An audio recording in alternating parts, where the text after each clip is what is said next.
Good morning to all of you.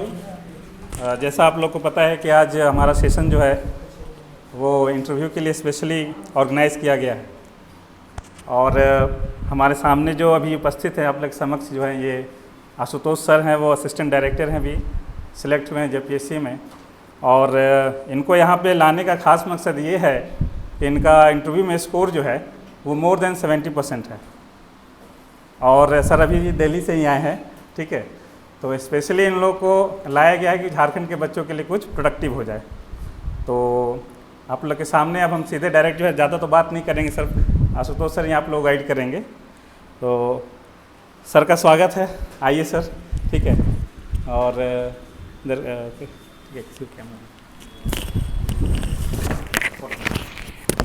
आइए sir, thank you sir.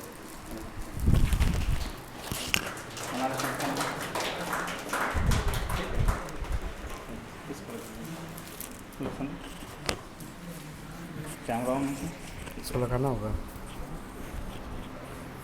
ठीक। Okay sir.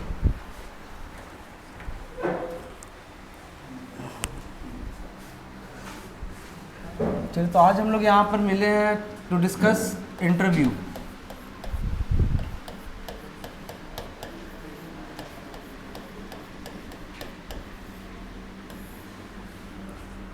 कितने लोग अपने लाइफ में किसी भी तरह का इंटरव्यू फेस किए हैं? यहाँ पर आप लोग जितने लोग हैं, किस चीज़ का? हाँ, बीटेक में, मतलब किसी प्राइवेट कंपनी में? प्राइवेट कंपनी में। क्या समझ में आया, किस लिए लिया जाता है इंटरव्यू?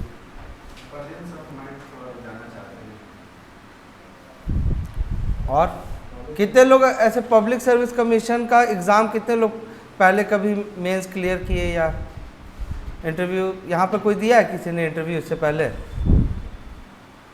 आपने प्राइवेट में एक बार दिया, ठीक है। और कोई एक्सपीरियंस? जैसे छोटा मोटा आप किसी जॉब के लिए भी जाते हैं तो इंटरव्यू लिया जाता है।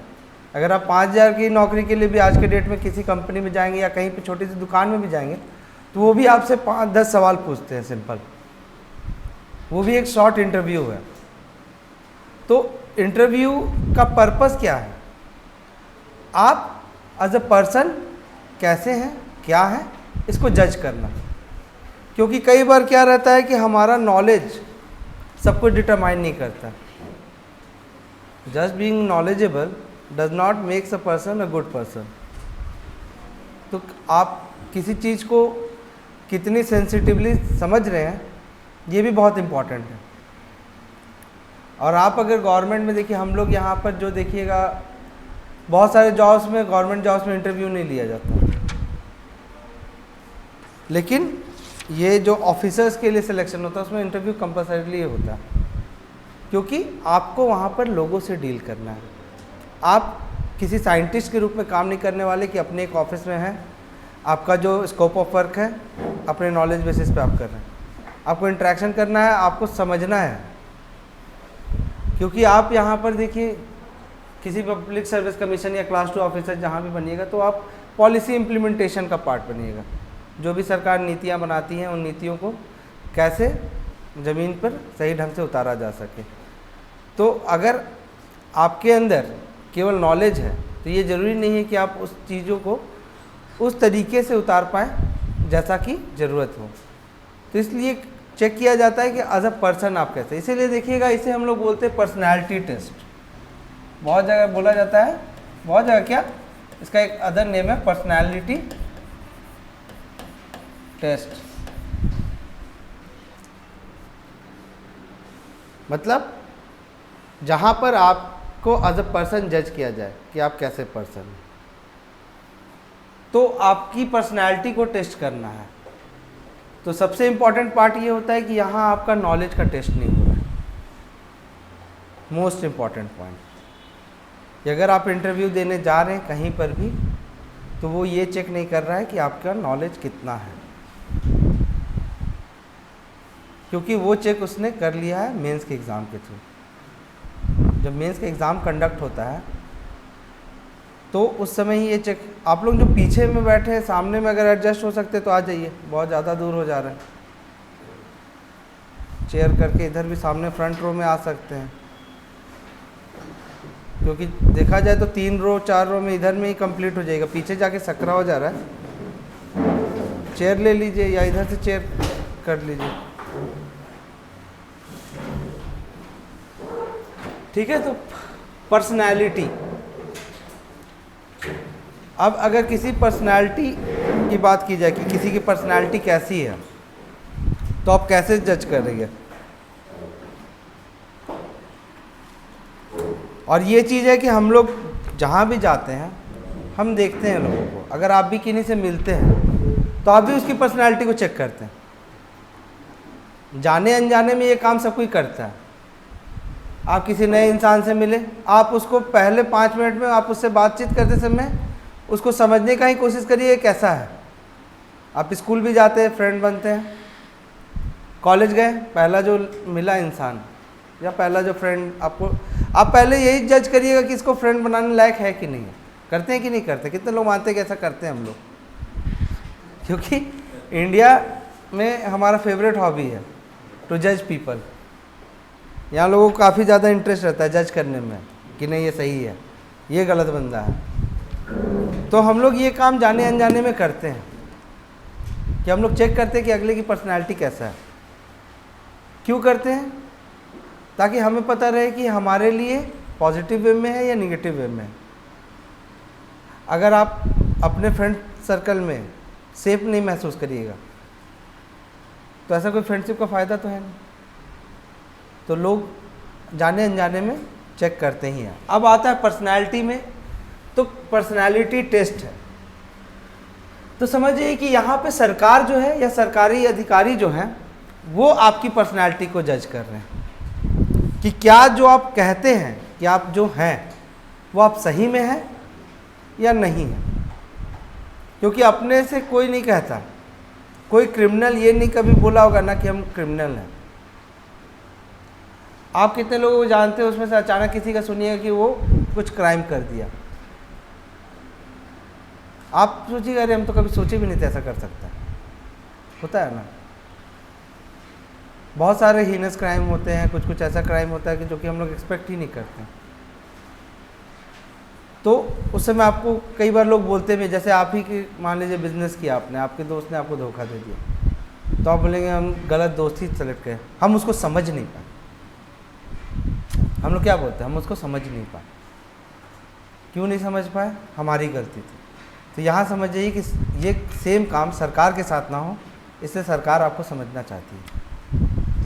सरकार या जो भी बॉडी आपको रिक्रूट कर रही है, नॉट एग्जैक्टली डायरेक्टली गवर्नमेंट, यहाँ पे कमीशन आपको रिक्रूट करती है, तो कमीशन भी आपको समझना चाहती है कि कल को आप ऐसा ना हो कि किसी टिपिकल क्रिमिनल माइंडसेट के हों, बायस्ड माइंडसेट के हों। जैसे अगर आपको देखा जाए तो किसी भी गवर्नमेंट ऑफिशियल के अंदर क्या रहना चाहिए? हम लोग बोलते हैं बहुत सारे चीज़ें, जैसे ऑनेस्टी, मतलब पता है ऑनेस्टी का? ऑनेस्टी तो सबको पता ही होगा, ये एक्सपेक्ट किया जाता है। इंटीग्रिटी, इसका मतलब होता है कि जो आप कह रहे हैं वो आप खुद में भी मानते हैं। ऐसा नहीं कि बस आप लोगों को समझाने के लिए दूसरों को ज्ञान दे रहे हैं, आप जो कहते हैं आप खुद में भी मानते हैं। ऑनेस्टी है, इंटीग्रिटी है, और भी बहुत सारे क्वालिटीज़ माने जाते हैं कि हमें ऑफिसर्स के अंदर होने चाहिए। तो एक तरह से इंटरव्यू के थ्रू ये चेक करना चाहते हैं कि आपके अंदर की क्वालिटीज़ क्या क्या है।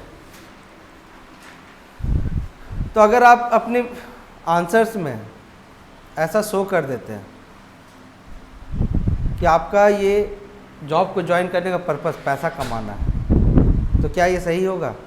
आपको लेना चाहिए। फिर माना जाता है कि किसी भी गवर्नमेंट ऑफिशियल को नॉन डिस्क्रिमिनेटरी होना चाहिए।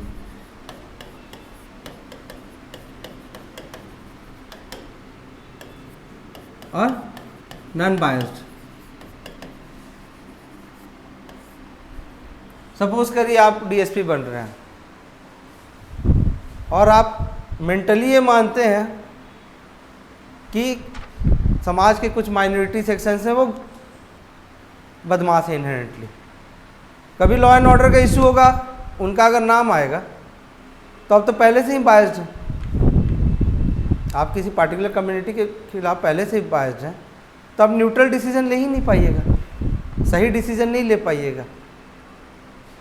ठीक है, आप सपोज करिए पैट्रियार्कियल माइंडसेट के हैं, पुरुष प्रधानता पे बिलीव रखते हैं, और किसी फीमेल के साथ गलत होता है या किसी फीमेल का कोई कंप्लेन आता है, जैसे आप सोशल सिक्योरिटी के या किसी पर्टिकुलर डिपार्टमेंट में वहाँ पर आया, और आप मान के चल रहे कि नहीं ये तो इसके साथ सही ऐसा होना ही था, डोमेस्टिक वायलेंस, अगर आपकी नज़र में डोमेस्टिक वायलेंस एक नॉर्मल चीज़ है कि भाई फीमेल गलती की, मेल ने मार दिया, तो जब आपके दिमाग में पहले से ये है तो आप उसके कंप्लेंट को सीरियसली टैकल कर पाइएगा, इन डेप्थ समझ पाइएगा उसके प्रॉब्लम को,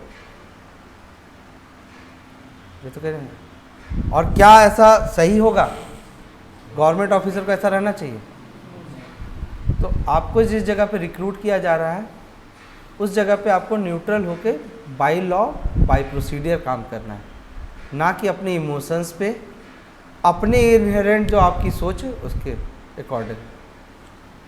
ठीक है, तो इन्हीं चीज़ों को चेक किया जाता है एक तरह से कि सही में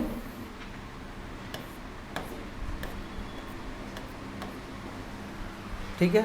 अब हम लोग आते हैं पर्सनालिटी पे। एक लाइट सर ऑफ कर दीजिएगा, लाइट बहुत ज़्यादा हो गया।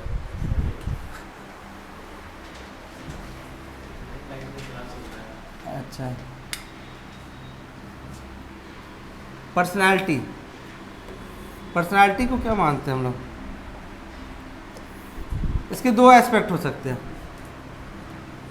किसी के भी पर्सन के। पहला अपीयरेंस,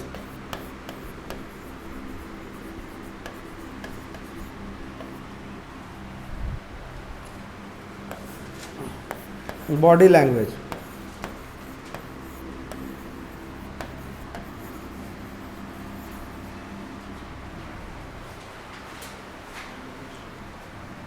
सेकंड आपका इंटेलेक्चुअल पार्ट होता है कि आपकी थिंकिंग क्या है।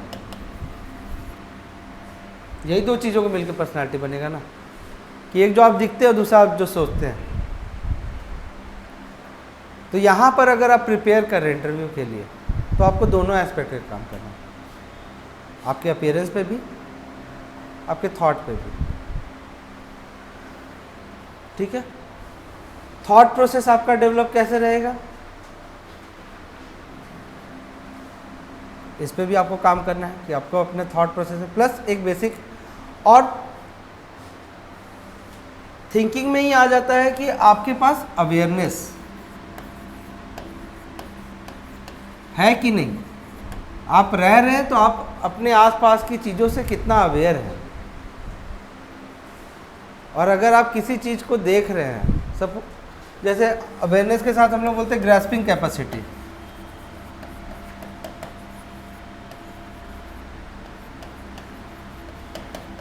हम में से बहुत लोग ऐसे होंगे जो कुछ देखते होंगे तो उनके दिमाग में थोड़ा सा उसका इम्प्रिंट रह जाता है मेमोरी में। कुछ लोगों के साथ ये क्वालिटी होगा, सबके साथ नहीं रहेगा, हर का अलग अलग लेवल है। तो ये माना जाता है कि अगर आप स्मार्ट हैं, आपका ओवरऑल स्मार्टनेस का ही चेक हो रहा है, तो आप कुछ भी देख रहे, कुछ भी है तो आपको समझ में है, आप अपने सराउंडिंग को समझ रहे हैं। तो आप अगर बचपन में भी कहीं रहे हैं तो ये हम आपसे उम्मीद करेंगे कि आप बस रहे ना है, आपको समझ हो उस जगह की। ठीक है, तो अभी हम लोग प्रिपरेशन के एस्पेक्ट पे आएंगे। तो दो एस्पेक्ट है, एक तो हमारा फिजिकल एस्पेक्ट, एक हमारा इंटेलेक्चुअल साइड वाला। सबसे पहले अपीयरेंस। अपीयरेंस बहुत इंपॉर्टेंट है। जैसे आपको हम बता रहे, लास्ट टाइम जेपीएससी के ही इंटरव्यू में एक हुआ था कि किन्हीं के साथ उनसे पूछा गया पैनल के द्वारा खैनी खाते हो बिकॉज आपके दाग थे। तो बोले नहीं सर चाय पीते हैं। तो ऐसा झूठ तो सबको पता है कि चाय का ऐसा दाग नहीं होता। और एक बेसिक सा समझदारी होना चाहिए कि जब आप इतने बड़े लेवल पे जा रहे हैं तो दांत साफ करा लीजिए। टीथ क्लीन करा सकते हैं ना। तो सबसे इम्पॉर्टेंट एस्पेक्ट है, सबसे पहले आप काम करिए अपने पर्सनल ग्रूमिंग पे कि आपको अपीयर कैसा होना है। अब अगर आप फंकी हेयर स्टाइल के साथ जा रहे हैं फॉर्मल इंटरव्यू में, कोई पर्पस सॉल्व नहीं होगा। तो इसमें हमें क्या क्या चीज़ों का ध्यान रखना है। हेयर कट, बियर्ड का आप देख लीजिए, आपको बियर्ड कैरी करना है नहीं करना है, ठीक है। अगर कैरी भी करना है तो अब कितने लेंथ का कैरी करना है। अब आप ऋषि मुनि बन के जा नहीं सकते वहाँ पर कि लंबी सी दाढ़ी लेके चले गए, ठीक है। फीमेल के लिए भी सेम सिमिलर रहता है कि आपको भी अपना देखना है, आपका हेयर स्टाइल क्या है। जनरली फॉर्मल इंटरव्यूज़ में ये माना जाता है कि आप हेयर टाई करके जाइए, आप खुले बाल लेके ना जाइए, ठीक है। Hair should be well organize, ये नहीं कि इधर उधर है आप ऐसे ही मतलब चले गए हैं ओवरऑल। क्योंकि इससे क्या होगा ना, इससे ऐसा नहीं कि आपके हेयर स्टाइल से कुछ हो रहा है, आपके हेयर स्टाइल से आपको ये जज किया जाएगा कि आप कितने ऑर्गेनाइज्ड हैं और कितने सीरियस हैं अपने लाइफ में। अगर आपके जीवन का कोई इम्पॉर्टेंट दिन है और उस दिन आप सपोज करिए कि बाल भी नहीं झाड़ पा रहे हैं, तो यानी कि आप बहुत ज़्यादा सीरियस नहीं है अपने लाइफ को लेकर। इंटरव्यूअर आपके हेयर स्टाइल पे आपको कभी कम नंबर नहीं देगा, वो आपको कम नंबर देगा ये सोच के कि आपने सीरियसली नहीं लिया इस चीज़ों को, ठीक है।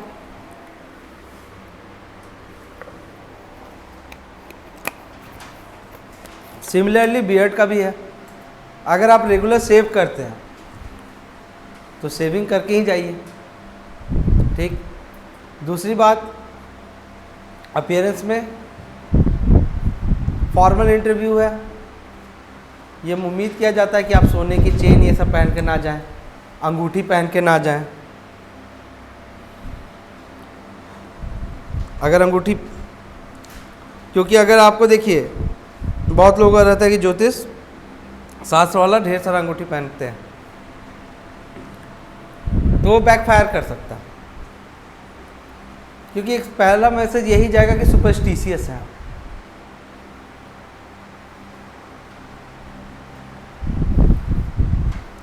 आप अगर सुबह सुबह पूजा करके जा रहे हैं, 3-4 टीका लगा कर जा रहे हैं, तो ये भी मैसेज जाएगा कि आप सुपरस्टिशियस हैं। तो ये आपको देखना है कि ये बैकफायर कर सकता है कि नहीं कर सकता। कई बार होता है लोग रिस्क भी लेते हैं कि नहीं भाई मेरा तो रेगुलर है, सुपरस्टिशन रहता भी है, ठीक। प्लस जैसे अभी आप यहाँ पर सबके हाथ में बंधा हुआ है, कड़ा भी पहने हुए लोग, ये माना जाता है कि फॉर्मल डे के दिन आप ऐसा अटायर ना यूज़ करें।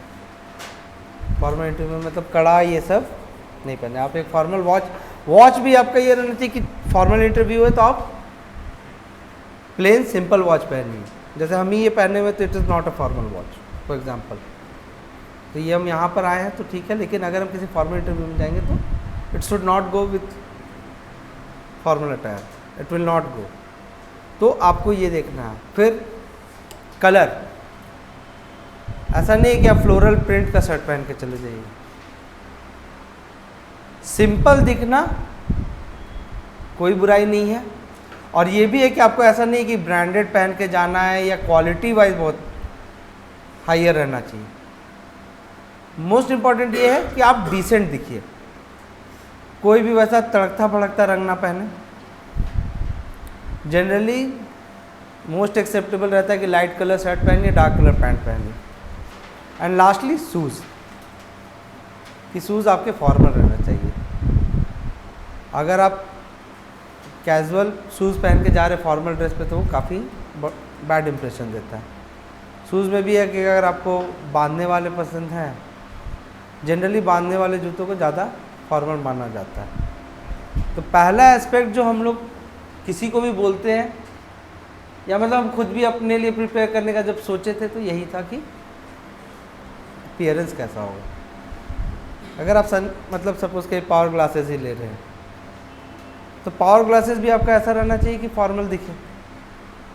अब हम इंटरव्यू में red power glasses funky type से पहन के चले जाएं, तो वो सही इंप्रेशन नहीं भेजेगा। क्योंकि देखिए वहाँ पर जो लोग आ रहे हैं, आपको ये पता रहना चाहिए पैनलिस्ट कौन रहते हैं। पैनलिस्ट सारे सीनियर ब्यूरोक्रेट रहेंगे। अगर आप यहाँ पर भी देखिएगा तो ऐसा नहीं है कि आपको कोई इधर उधर का इंसान आपका इंटरव्यू लेने वाला है।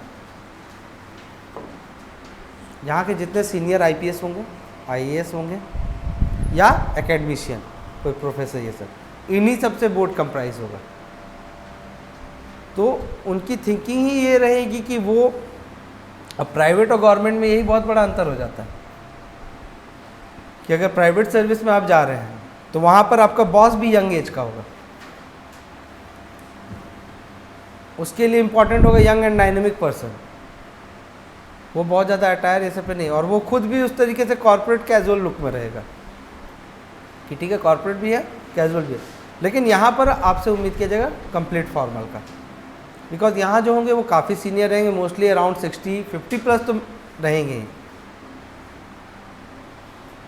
और वो आपसे उम्मीद करेंगे कि आप चीज़ों को सीरियसली लें और उस हिसाब से ही ड्रेसअप होके आए। तो अपीयरेंस पे अपने काम करिए और एक प्लान बनाइए कि आपको कैसा अपीयर करना है। दूसरा, बॉडी लैंग्वेज। बॉडी लैंग्वेज से क्या समझते हैं?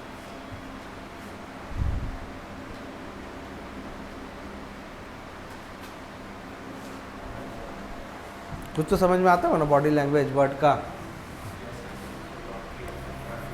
हाँ, चलने का तरीका, बैठने का तरीका।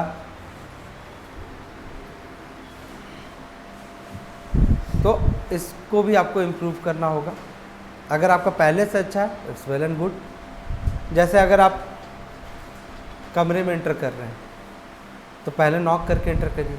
अगर दरवाज़ा बंद है, तो दरवाज़ा खुला भी है तो एक सिंगल नॉक कर दीजिए, ताकि जितने लोग बैठे हुए उनका अटेंशन आपकी तरफ हो कि आप आ रहे हैं। क्योंकि अंदर में मेनली सेटअप इस टाइप का रहेगा कि एक बड़ा सा डेस्क रहे, एक चेयर पर्सन,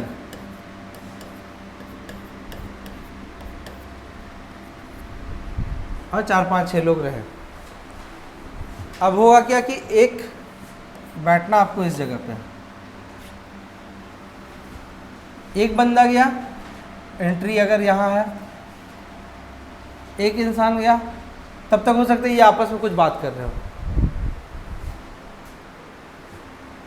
उसके बारे में भी डिस्कस कर रहे हो, और आप बिना किसी को नोटिस कराए जाकर बैठ जाएगा तो अच्छा नहीं लगेगा। तो आप नॉक करके एंटर करिए, ज़्यादा अच्छा है, ताकि उनकी अटेंशन आपकी तरफ हो कि चलिए आ रहा है। और कई बार ये भी रहता है कि मान लीजिए वो पिछले बच्चे का मार्क्स डिसाइड कर रहे हो, तो अगर वो आपको इशारा कर दे कि नहीं रुकने के लिए,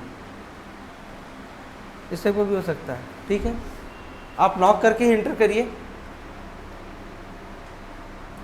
और साथ ही साथ ये भी इंश्योर करिए कि जब आप वहाँ जा रहे हैं तो परमिशन लेकर ही बैठिए। ऐसे जनरली जाने के वो अपने ऑटोमेटिक परमिशन दे देंगे, हाँ you can have your seat, या आप बैठ सकते हैं, आइए बैठिए। लेकिन अगर ऐसा उन्होंने नहीं बोला पैनल ने, तो अच्छा ये रहेगा कि आप खुद से एक बार पूछिए कि sir can I have a seat, sir क्या मैं बैठ सकता हूँ। तो जब वो अलाउ करे तब बैठिए। फिर बैठने के टाइम पे भी आपको ये चीज़ का देखना है कि बैठने का बहुत सारा तरीका होता है। कैसे बैठना चाहिए? अपराइट, ये नहीं कि आप बैठ गए या बैठकर पुष्पा भाव बन गए कि पैर पे पैर रख लिया, या बहुत लोगों का हैबिट रहता है पैर हिलाने का, बैठ के हिला रहे हैं पैर। या हाथ का मूवमेंट हो रहा है, कभी इधर है फिर इधर है इधर, तो आपको अपने बॉडी को कंट्रोल में रखना है। यही बॉडी लैंग्वेज बता है कि आपको इस ध्यान में रखना है ये चीज़ को कि आप बैठे तो अपराइट बैठे, सीधा बैठे, अननेसेसरी बॉडी मूवमेंट ना करें। ये नहीं कि बैठ के वहाँ पे हाथ ऐसे ऐसे कर रहे हैं या कुछ भी इस तरह का अननेसेसरी मूवमेंट्स ना हो, जो नीडेड मूवमेंट हो उतना ही हो, उसके अलावा कोई भी अननेसेसरी बॉडी मूवमेंट आप ना करें और अटेंटिव रहें। मतलब कि जब आप वहाँ बैठे हैं तो दिखे कि आपका फोकस उनके तरफ है, so you should show that your focus. आप सीधा उनकी तरफ रहे कि हाँ वो स्टार्ट कर सके, ताकि अब आप आकर बैठे हैं, आप इधर उधर देख रहे हैं, वो आपको देख रहा है, आप रूम में ही इधर उधर देख रहे हैं कि पीछे क्या है, इधर दीवार पे पेंटिंग लगा है, अच्छा वहाँ रंग लग किया हुआ है। आप फोकस रहिए सामने की ओर, अटेंटिव रहिए। पता चला कि वो पहला क्वेश्चन पूछे, आप दोबारा पूछे हाँ सर, होता है।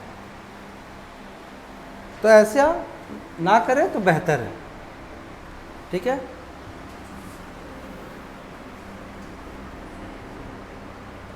ये हो गया हमारा पर्सनालिटी साइड में अपीयरेंस का एस्पेक्ट। इन चीज़ों का आप ध्यान रखें। ये देखिए कि आप बैठिएगा, खुद पे घर पे भी प्रैक्टिस करिए।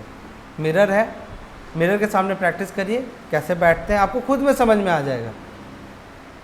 इसलिए हम लोग मॉक इंटरव्यू देने के लिए बोलेंगे। मॉक इंटरव्यू का पर्पज़ क्या रहता है? मॉक इंटरव्यू में ऐसी ही छोटी मोटी गलतियाँ जो आपको नहीं पता कि हम कर रहे हैं, सामने वाला ढूंढ कर निकाल देगा। तो आप अटेंटिवली बैठिए, फोकस बैठिए, अननेसेसरी बॉडी मूवमेंट मत करिए और अपराइट बैठिए। अब आते हैं हम लोग सेकेंड एस्पेक्ट, जो थिंकिंग वाला पार्ट चेक होता है। यहाँ पे हमें थोड़ा प्रिपेयर करना पड़ता है कि हम पढ़ते हैं। देखिए इंटरव्यू के लिए बुक्स भी लोग बताते हैं, इंटरव्यू का ट्रांसक्रिप्ट्स भी पढ़ते हैं, हम लोग पढ़ते हैं ना। तो यहाँ पर हमारी सोच को कैसे चेक किया जा सकता है? Through questions. यहाँ पर हमसे क्वेश्चन पूछे जाएंगे, ठीक है। और इन्हीं क्वेश्चंस के लिए हम लोग प्रिपेयर करते हैं। मेनली अपीयरेंस के लिए पैरेलली प्रिपरेशन हो जाता है, लेकिन मेन क्या रहता है हमारा कि क्वेश्चन के लिए हम ज़्यादा प्रिपेयर रहते हैं।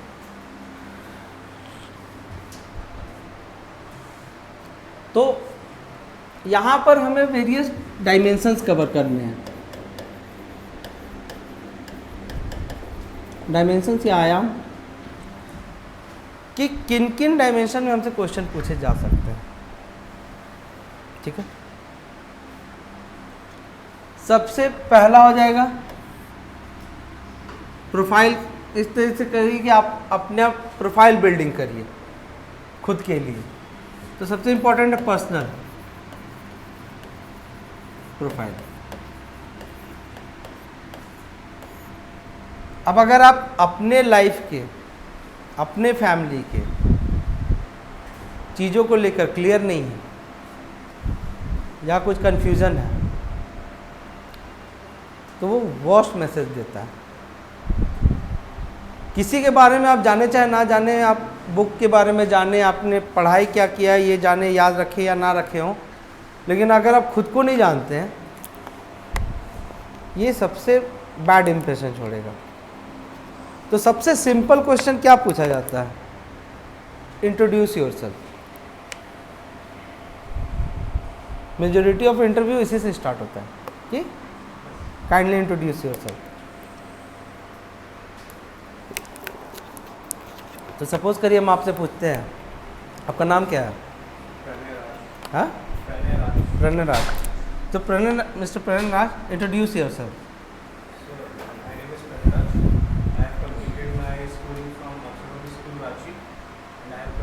graduation in political science honors from St. Xavier's College, and currently I am doing law from Chotanagpur Law College. कितने लोगों को लगता है कि इंट्रोडक्शन कंप्लीट है, और कितने लोगों को लगता है कि इनकम्प्लीट है? हाथ उठाइए। कितने लोगों को लगता है इनकम्प्लीट है? क्या छूट रहा है? ऐड करिए।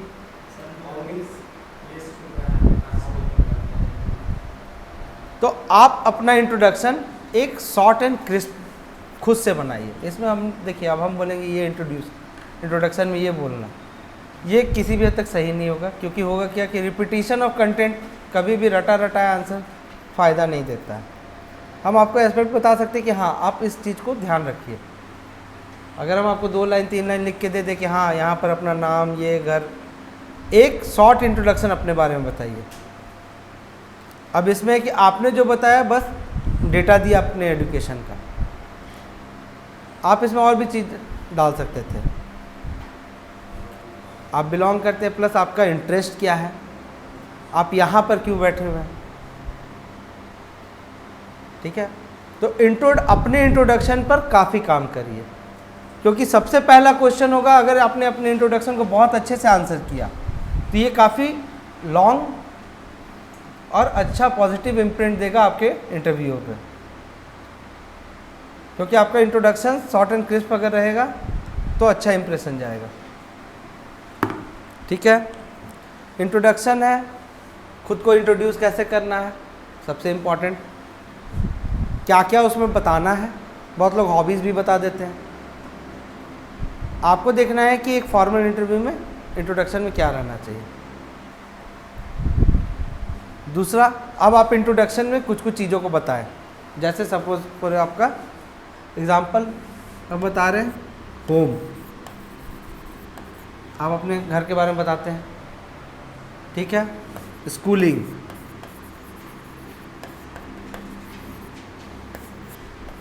ग्रेजुएशन,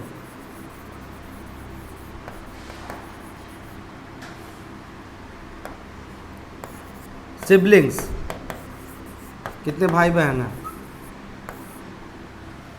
इन सब का आपको डिटेल पता हो।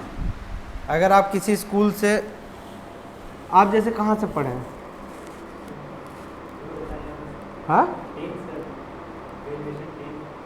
10th विद्या मंदिर कहाँ पर? सीसई गुमला। आपने बोला विद्या मंदिर गुमला। अब हम आपसे पूछे कि सीसई किस लिए फेमस है?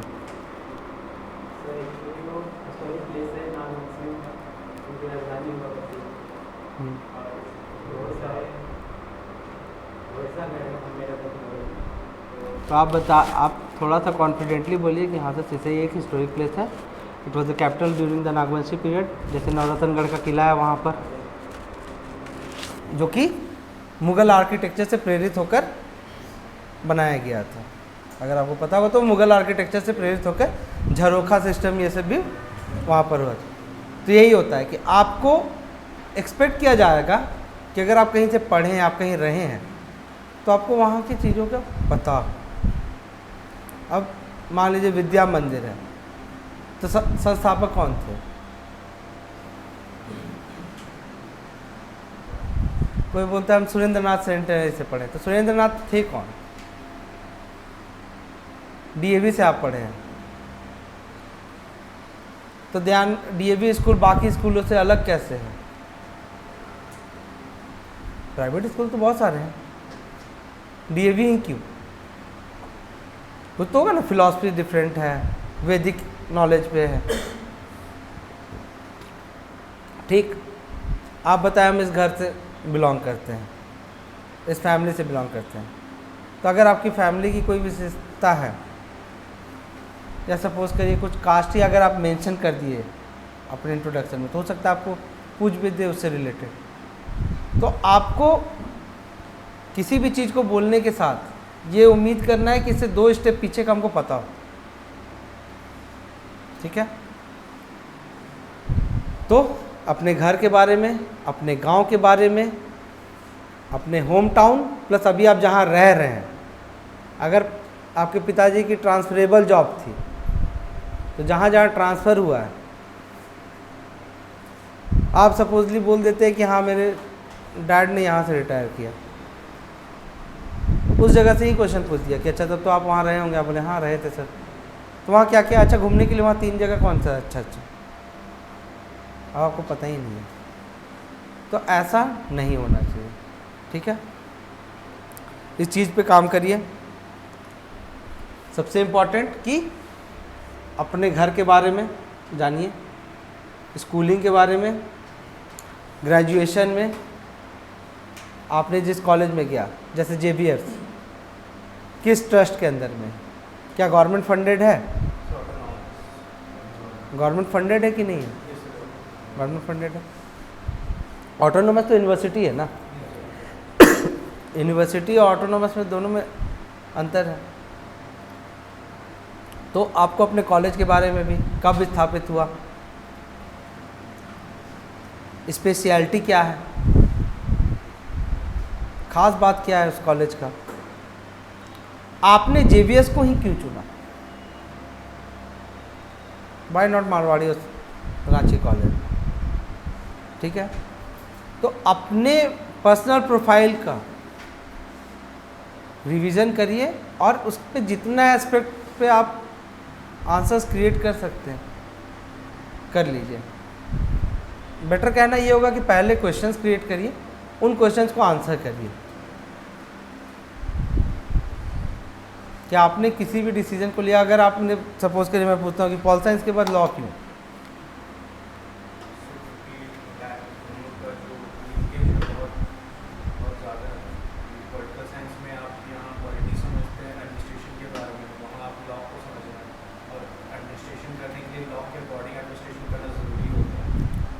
तब तो एडमिनिस्ट्रेशन के लिए लॉ, अगर आप ऐसा बोलिएगा तो एडमिनिस्ट्रेशन के लिए लॉ की डिग्री को कंपलसरी कर देना चाहिए। कंपलसरी नहीं, लेकिन हाँ एक नॉलेज अगर रहता है तो हेल्प करता है एडमिनिस्ट्रेशन।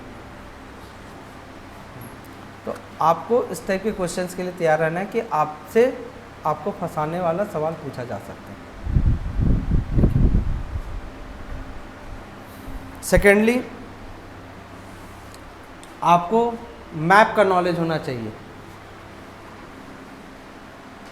कि अगर आप झारखंड में सिसई हैं तो सिसई किस साइड पड़ रहा है, किस डिस्ट्रिक्ट में है, किस ब्लॉक के अंतर्गत है, सब डिवीज़न कौन सा है, ठीक है, उसके लेफ्ट में कौन सा डिस्ट्रिक्ट है, राइट में कौन सा डिस्ट्रिक्ट है, नॉर्थ में क्या है, साउथ में क्या है, ये आपको पता रहना चाहिए। सेकेंडली, वहाँ पर जितने टूरिज़्म वाली जगह हैं आपको पता होना चाहिए, ठीक है। उसके आसपास में क्या क्या है, जैसे झारखंड फेमस है वाटरफॉल ये सब के लिए, तो हो सकता है गुमला के कोई, अगर आप सिसई में रह रहे हैं तो आपसे नागफेनी के बारे में पूछा जा सकता है कि नागफेनी क्या है, किस नदी पे बना है। और वाटर सिस्टम जो होता है इकोनॉमिकली भी मोस्ट इम्पॉर्टेंट चीज़ है, पूरा इकोनॉमी, खेती वेती सब उसी पे डिपेंड होता है। तो ऐसे भी एक्सपेक्ट किया जाता है कि आप जहाँ रह रहे हैं आपको वहाँ की नदियों के बारे में अच्छा सा नॉलेज हो। प्लस दूसरी बात, क्लाइमेट का पता होना चाहिए आपको पता रहना चाहिए कि वहाँ का मौसम कैसा है, यहाँ का मौसम कैसा है। ऐसे तो ओवरऑल अभी तो आपका खुद का जो पर्सनल एरिया है उस पर हम लोग बात कर रहे हैं, और उसके बाद जब आप इस चीज़ को कंप्लीट कर लीजिएगा तब फिर आप झारखंड के ओवरऑल का भी देखिएगा कि झारखंड में कितने तरह के क्लाइमेट पाए जाते हैं। ये सब सेकेंड लेवल पे चलेगा, ठीक है। फिर पर्सनल प्रोफाइल में ये तो हो गया। दूसरी चीज़, अगर आपसे पूछा जाए अपने क्वालिटीज़,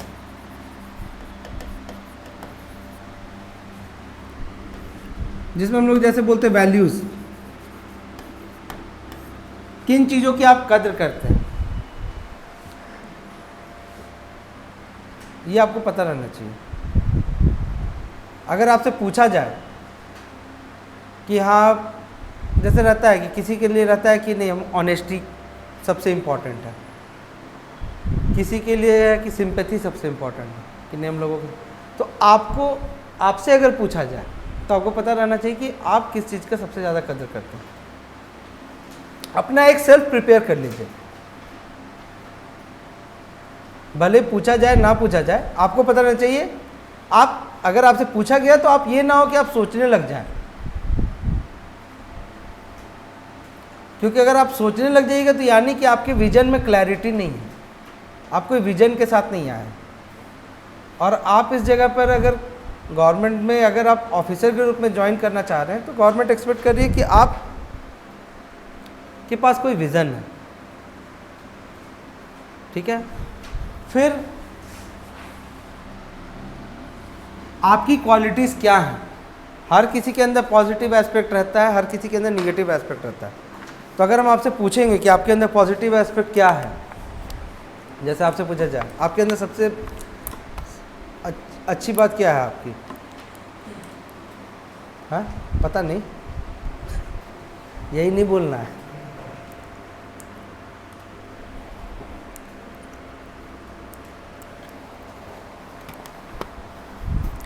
कभी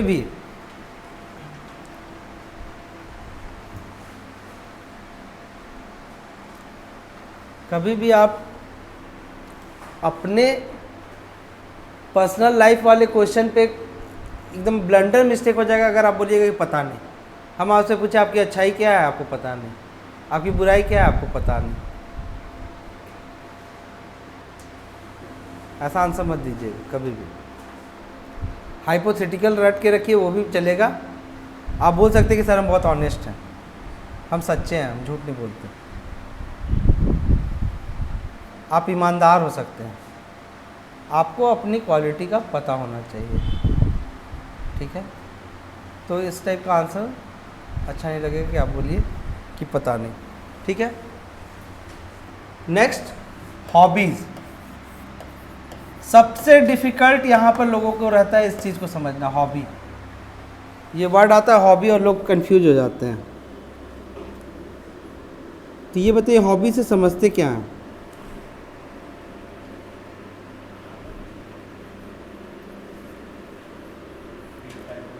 हाँ, फ्री टाइम में जो कार्य करने में अच्छा लगता है। हॉबी का टाइम से नहीं होता है।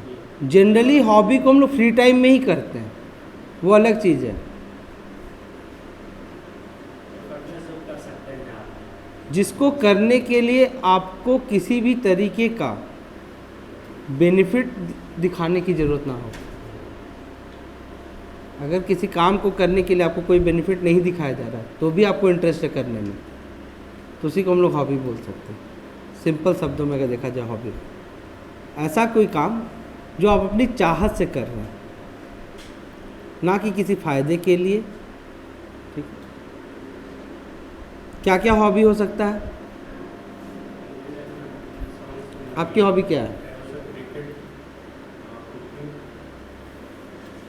ठीक है, रीडिंग बुक्स। आपका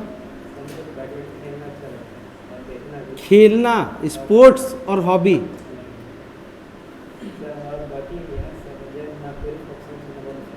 हाँ, फोक सॉन्ग सुनना, लिखना, गाना, आप ये बोल सकते हैं। देखिए क्योंकि स्पोर्ट्स जो है ना, स्पोर्ट्स डायरेक्टली हॉबी में बोलना। हाँ, क्रिकेट फॉलो करना, ये आप हॉबी बोल सकते हैं। आप खेलने जा रहे हैं, बैडमिंटन खेलते हैं, आप बोलिए बैडमिंटन हम फॉलो करते हैं सर, खेलते भी हैं, स्पोर्ट्स से मेरा इंटरेस्ट है, प्लस एज अ हॉबी हम उसको फॉलो भी करते हैं। क्रिकेट फॉलो करने का मतलब हुआ कि आपको क्रिकेट के सारे रूल्स पता होने चाहिए। जो रिसेंट कुछ भी कंट्रोवर्सी हुआ है, अगर हम पूछे DRS क्या है, DRS सही है गलत है, ये सब आप हॉबी अगर आप बोल रहे क्रिकेट, तो आपको इन चीज़ों का नॉलेज होना चाहिए।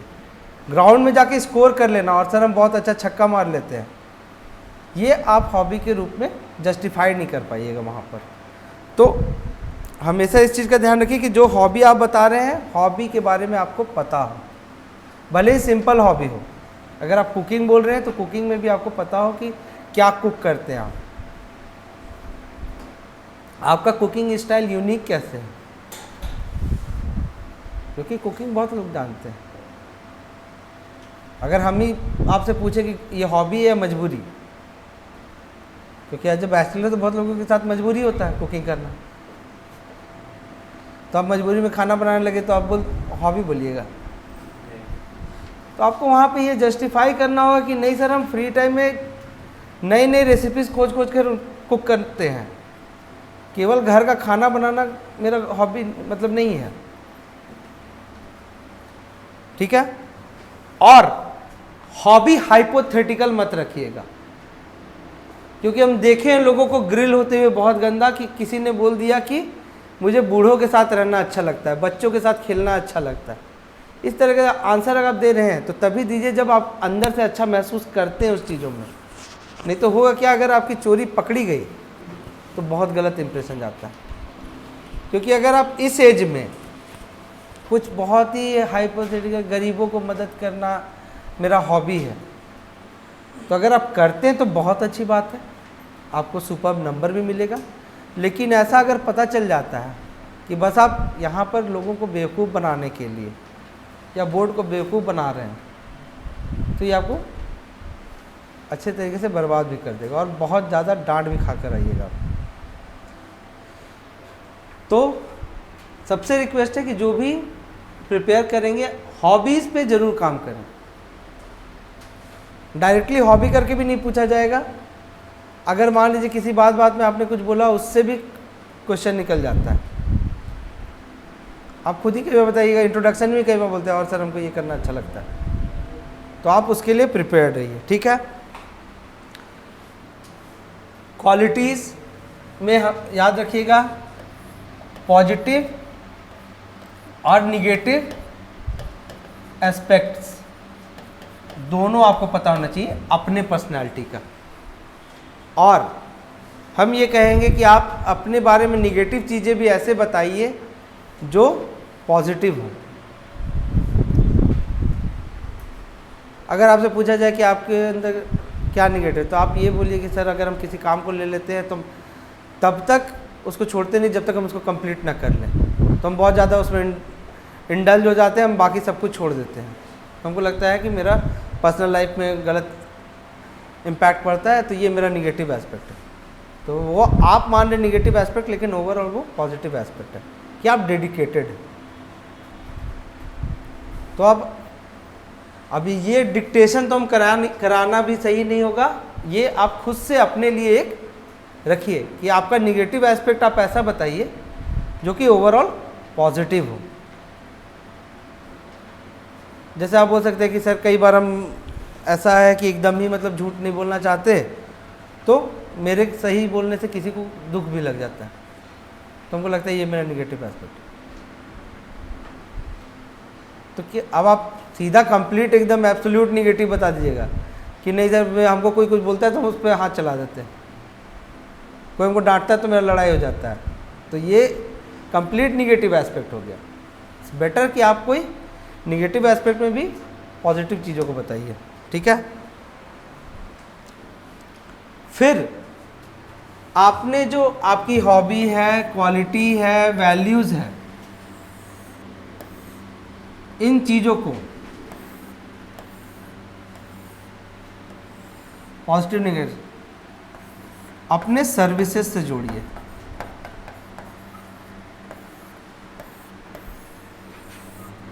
जैसे फॉर एग्जांपल जेपीएससी में कौन कौन से सर्विसेज हैं? Jharkhand administrative, police service, finance service. पहले तो सबसे इम्पोर्टेंट ये है कि सारे सर्विसेज को डिटेल में जानिए कि है क्या। आप जिस एग्ज़ाम के लिए अपियर हो रहे हैं, जिसके इंटरव्यू में आए हैं, ऐसा नहीं कि वहाँ केवल जेएस बनने के लिए आए हैं या जेपीएस बनने के लिए आए हैं। आपको पता रहना चाहिए सारे सर्विसेज का, ठीक है। और आपकी जो हॉबी है, आपकी जो क्वालिटीज़ है, आपके पॉजिटिव निगेटिव एस्पेक्ट्स, आपका जो वैल्यू सिस्टम है, ये उस सर्विस में कैसे मदद करेगा, इसको कनेक्ट करिए। क्योंकि जब आप कनेक्ट कर लीजिएगा तो आपका ये पर्सनालिटी वाला जो फर्स्ट पार्ट है, पर्सनल वाला, ये कंप्लीट हो जाएगा। क्योंकि सामने वाले को आपका इतना कॉन्सेप्ट क्लैरिटी आ जाएगा कि आप फंसिएगा नहीं। अगर आप अपने पॉजिटिव एस्पेक्ट, अपने क्वालिटीज़ को आप जेपीएस सर्विस से, जेएस सर्विस से, क्योंकि मान लीजिए अगर आपसे पूछा जाए कि हम आपको क्यों लें, आपने डाला मान लीजिए फर्स्ट प्रेफरेंस क्या डालिएगा?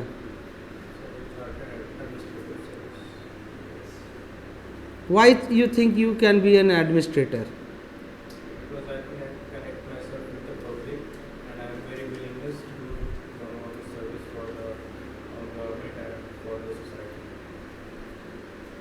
ये तो मतलब बहुत बड़ा वाइड एम्बिट वाला आंसर हो गया, स्पेसिफिक नहीं है। हर सर्विस में कनेक्ट करना है आपको पब्लिक से। आप क्या प्राइवेट में सोसाइटी को नहीं कुछ दे रहे हैं? प्राइवेट में भी देते हैं। झारखंड प्रशासनिक सेवा जो ऐसे आज के लिए नहीं है, इस चीज़ पे आप सोचिए और प्रिपेयर करिए। और वहाँ पर अगर आप बोलिएगा कि सर ये जो है मेरे अंदर ये है, हम ऐसे हैं और इस तरीके से हमको लगता है कि हम इस सर्विस के लिए अच्छे हैं, तो आप इन चीज़ों को तब कनेक्ट कर पाइएगा।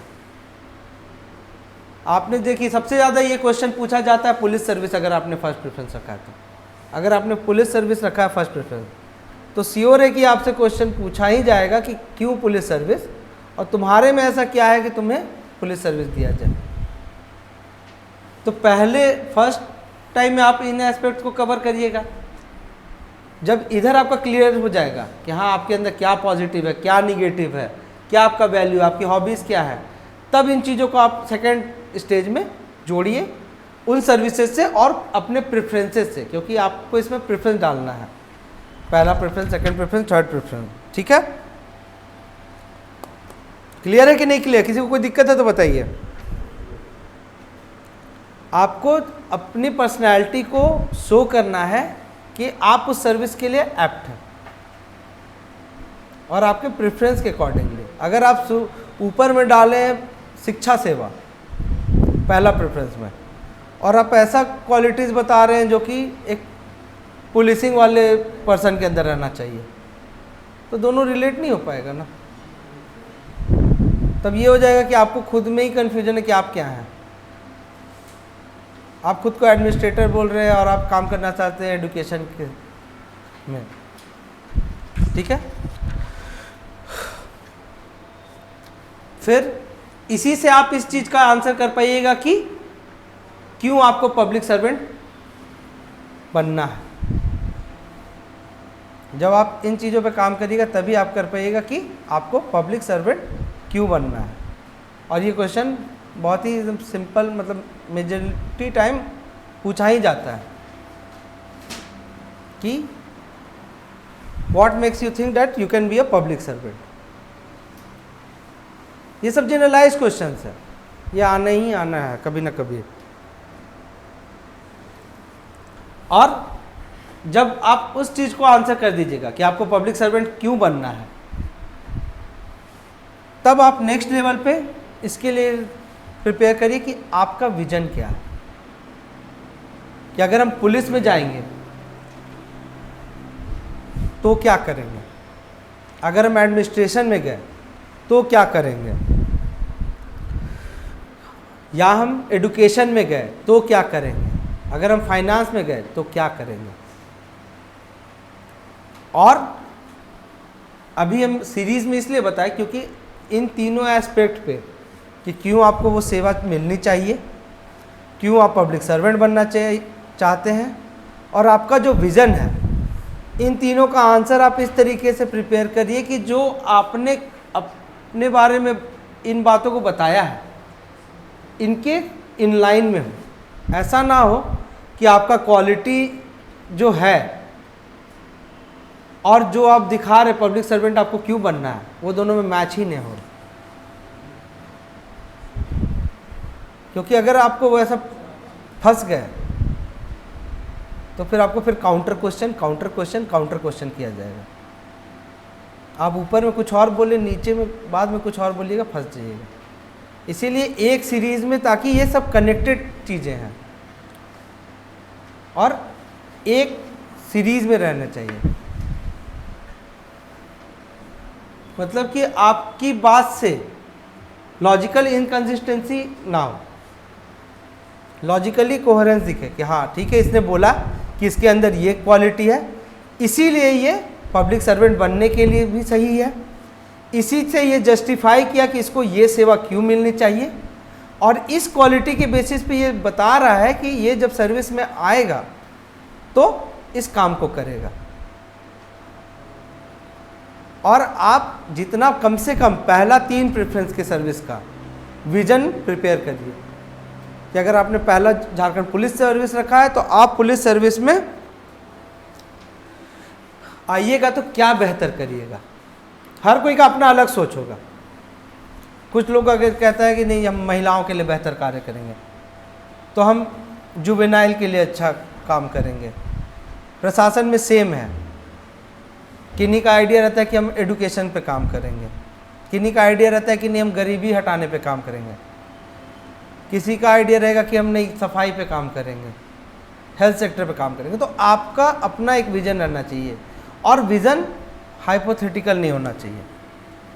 मतलब कि ऐसा नहीं कि आप बन रहे हैं वीडियो और विज़न दे रहे हैं आप ग्रामीण विकास मंत्री का।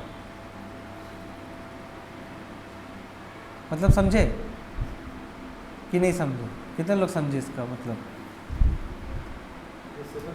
जो आपके पावर में है वो का विज़न दीजिएगा। आप ये नहीं बोलिएगा कि सर हम नई योजनाएं ले आएंगे जिससे कि ऐसे ऐसे करके गरीबी हटा दिया जाएगा। योजना लाना आपका पावर नहीं है। योजना मंत्रालय से आता है। आपका जुरिसडिक्शन, आप इम्प्लीमेंटेशन वाले पोस्ट पे हैं, वो भी सबसे बेस्ट लेवल पे। ऐसा भी नहीं है कि आप बोलिएगा हम फंडिंग कराएंगे, हम प्रॉपर फंड एलोकेशन कर देंगे, वो डीएम करता है। हाँ, आप क्या करेंगे, जो फंड आ रहे हैं उनको सही डायरेक्शन में चैनलाइज करेंगे, प्रॉपर यूटिलाइज करेंगे। हम चेक करेंगे कि जिस काम के लिए पैसा गया है वो एफिशिएंटली यूज़ हुआ कि नहीं हुआ। ठीक है? तो हमेशा अपने वर्क प्रोफाइल को समझकर ही आंसर दीजिए, और साथ ही साथ बी स्पेसिफिक टू झारखंड। हर आंसर में अगर आप इस टाइप के आंसर कर रहे हैं तो झारखंड के स्पेसिफिक डायमेंशन पे करिए। मेंशन कर दीजिए कि हाँ सर, झारखंड में जैसे एजुकेशन लेवल बहुत कम है। सबसे बेस्ट एग्जांपल ये रहता है कि आप अपने घर तरफ का कुछ बोल दीजिए कि सर जैसे मेरे घर के बगल में उधर गांव में उधर बहुत ही ज़्यादा प्रॉब्लम है, तो सिमिलर प्रॉब्लम्स अगर हम जिस जगह पे रहेंगे वहाँ पे ये चीज़ सॉल्व करना चाहेंगे। एक दो एग्जांपल दे दीजिए कि हाँ सर, मेरे ही घर के बगल में हमारा ये ब्लॉक पड़ता है, उस ब्लॉक में भी ऐसी दिक्कतें आई थी और ऐसे ऐसे सॉल्व किया गया था। इससे क्या रहता है ना कि आपको इंटरव्यू को पता चलेगा कि हाँ ये कनेक्टेड है, ये जुड़ा हुआ है, ये समझ रहा है, लोकल प्रॉब्लम्स को समझ रहा है। क्योंकि आप यूपी का एग्जाम्पल देकर झारखंड में जॉब नहीं मांग सकते।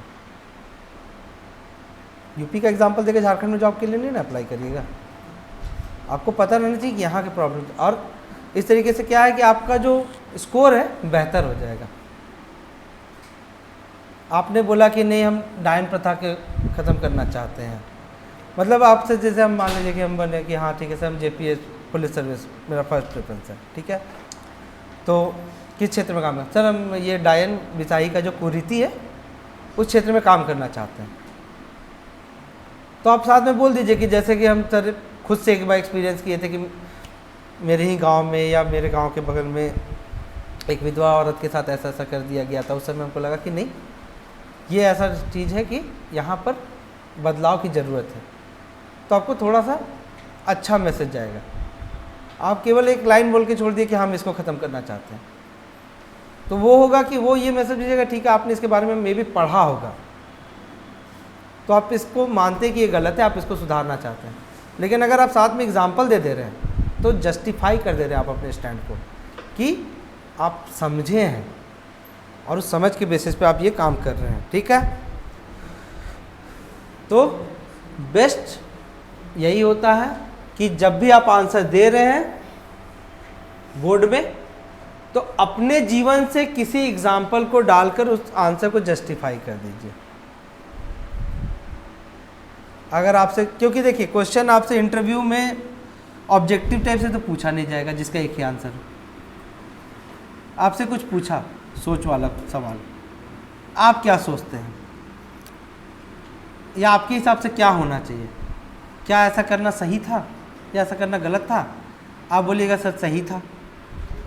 कैसे आप बताएं, तो उसके काउंटर करने से पहले अगर आप किसी एग्जाम्पल के थ्रू बता देते हैं, अपने एग्जाम्पल से तो बेस्ट है। नहीं दे बता पा रहे तो आप डेली पेपर पढ़ रहे हैं, पढ़ रहे कि नहीं? अगर देखिए इंटरव्यू, ये तो हम बोले भी नहीं है, इंटरव्यू का प्रिपरेशन करें तो आपको पेपर तो डेली पढ़ना ही है। तो आप एक एग्जांपल दे दीजिए कि हाँ सर देखिए जैसा कि हजारीबाग में ऐसा हुआ था तो ऐसा किया गया। तो आप क्या किए, अपनी बात को जस्टिफाई करा दिए कि नहीं सही अप्रोच है मेरा। ऐसा गवर्नमेंट ने किया, अधिकारियों ने भी किया, तो सुपरफिशियल आंसर नहीं रहेगा आपका। ठीक है। पर्सनल प्रोफाइल के बाद रीजनल प्रोफाइल। जिस रीजन को आप बिलोंग कर रहे हैं,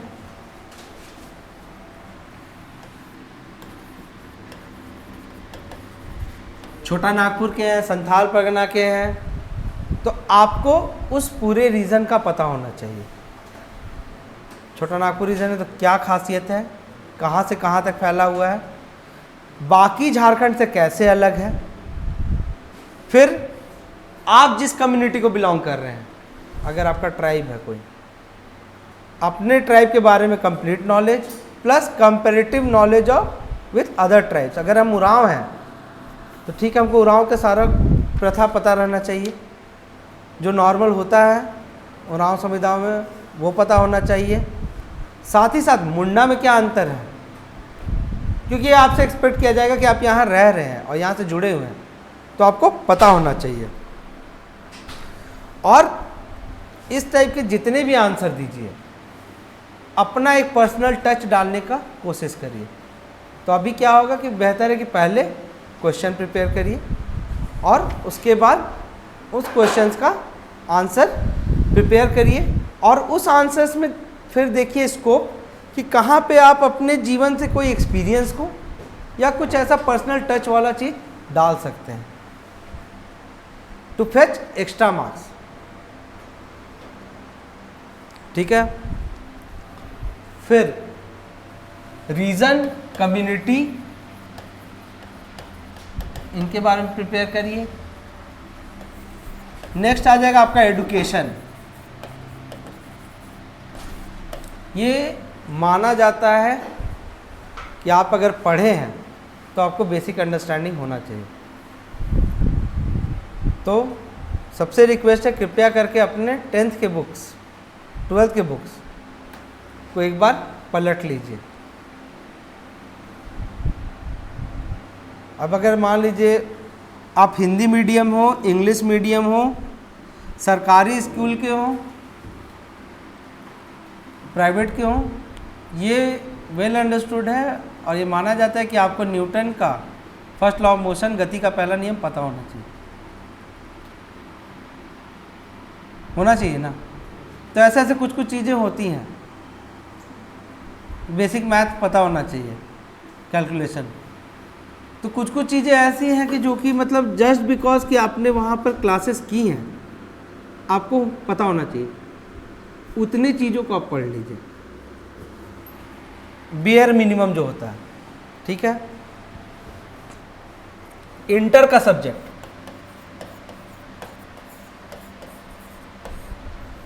इसका भी जो की पॉइंट्स हैं वो आपको पता रहना चाहिए। इसमें आपको डेप्थ में नहीं पूछेगा।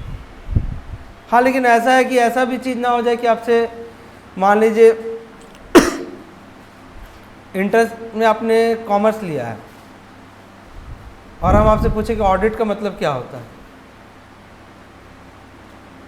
आप बता ना पाए। अकाउंटिंग का पर्पस क्या होता है, आप बता ना पाए।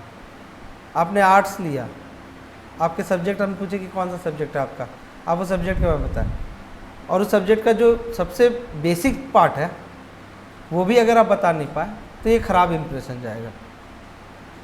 तो अपने इंटर की बुक्स या +2 के बुक्स में भी देखिए कि बेसिक चीज़ें क्या क्या है, की पॉइंट्स क्या हैं जो आपको पता रहना चाहिए। फिर उसके बाद मोस्ट इम्पॉर्टेंट है ग्रेजुएशन सब्जेक्ट। आप भले ही 50 साल पहले ग्रेजुएशन किए हों, ग्रेजुएशन सब्जेक्ट से क्वेश्चन पूछे गए। और अगर आपका ग्रेजुएशन सब्जेक्ट सोशल साइंसेस है तो और तैयार रहिए कि और ज़्यादा पूछेगा, क्योंकि उसमें जो सामने वाला बोर्ड का मेंबर है उसको भी कुछ ना कुछ नॉलेज है और वो एक्सपेक्ट करेगा कि आप पढ़ें। आपका ग्रेजुएशन, क्यों ग्रेजुएशन में ऐसा होता है? क्योंकि ग्रेजुएशन का सब्जेक्ट आपका खुद का चॉइस होता है, वहाँ कंपलसरी नहीं है। किसी ने आपको कंपलसरीली 10th पास कराया होगा, लेकिन ग्रेजुएशन में इन्होंने जैसे पॉल साइंस लिया, ये ज़बरदस्ती नहीं किया गया है, आपने अपने चॉइस पे लिया है।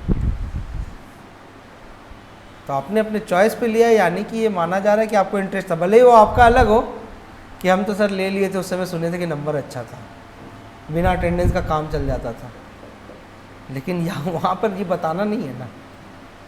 वो तो उम्मीद करेगा ना कि भाई आपने खुद से चुना कि आपको पॉल साइंस में ग्रेजुएशन करना है, तो आपको इंटरेस्ट होगा। अगर आपको इंटरेस्ट होगा तो आप पढ़े होंगे तो आपको याद होगा। और अगर आपको इतना याद नहीं है तो यानी कि आप कैपेबिलिटी में आपका डाउट हो जाएगा कि मे भी तब आपका रिटेंशन कैपेसिटी बहुत कम है कि आप पढ़ते हैं भूल जाते हैं। तो ग्रेजुएशन के सब्जेक्ट्स को अच्छे से रिवाइज करिए। इंजीनियरिंग भी जिन्होंने किया है, आपको बता दे रहे हैं, इलेक्ट्रिकल इंजीनियरिंग हो चाहे जो भी इंजीनियरिंग हो, क्वेश्चन पूछे जाएंगे। हाई चांसेस है कि क्वेश्चन पूछा ही जाए, कोई ना कोई पैनल में रहेगा। वो लोग अगर नहीं भी मतलब सब्जेक्ट एक्सपर्ट रहते हैं ना, तो 4-5 क्वेश्चन लिख के ले आएंगे, किसी से पूछ के ले आएंगे, क्योंकि उनके पास जो डेटा रहता है यही डेटा रहता है, आपका नाम का नहीं रहता है। उनके पास आपका एडुकेशन का, आपके रहने वाले, ये सब जो आपने भरा है फॉर्म में, वो सेक्शन ही रहेगा। आपका नाम, माँ का नाम, पापा का नाम, ये सब नहीं देता है। पहले रहता था, अब हटा दिया गया क्योंकि करप्शन का बहुत ज़्यादा एलिगेशन लग जाता है। ठीक है, तो अपने एडुकेशन प्रोफाइल पे काम करिए।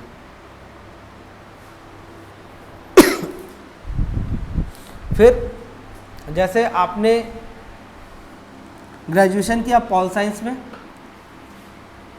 तो पॉल साइंस आपको किस सर्विस में क्या मदद करेगी, इसको प्रिपेयर कर लीजिए।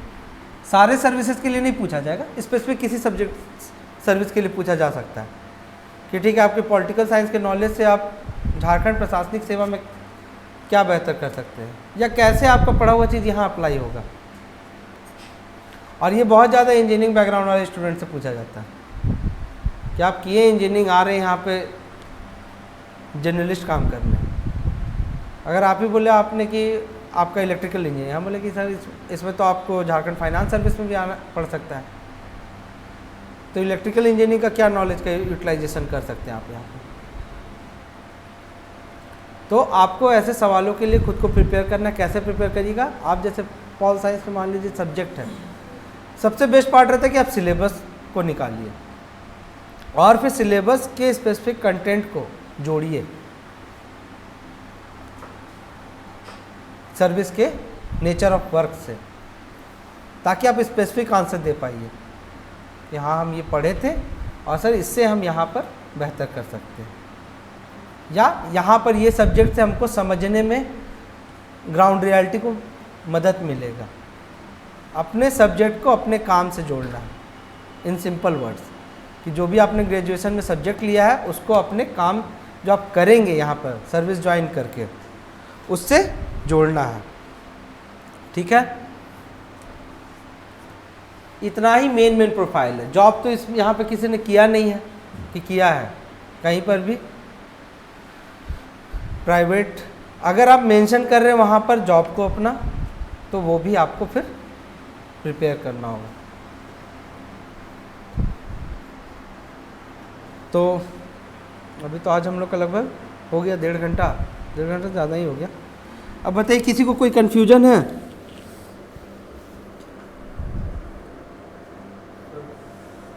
ऐसा हो सकता है कि कुछ क्वेश्चंस पूछा जाए जिसका आंसर वो नहीं पता हो, उसमें सर क्या करना बेटर होगा? कुछ भी बोल देना होगा या फिर नहीं, ठीक है, इस पर हम लोग अभी बात करेंगे। ये तो था कि अभी हम लोग था कि किस पे प्रिपेयर करना है। सेकंड पॉइंट यही कि कुछ प्रिपेयर ना हो तो क्या करना है। अभी प्रिपेयर पे और क्या क्या जानना है। Static question like what?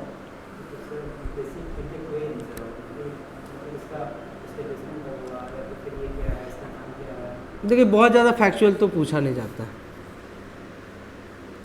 और अगर आप अबाउट में, अगर मान लीजिए आपको एग्जैक्टली नहीं पता 1952 में हुआ, आपको नहीं पता, बोल दिए सर अराउंड 1950s,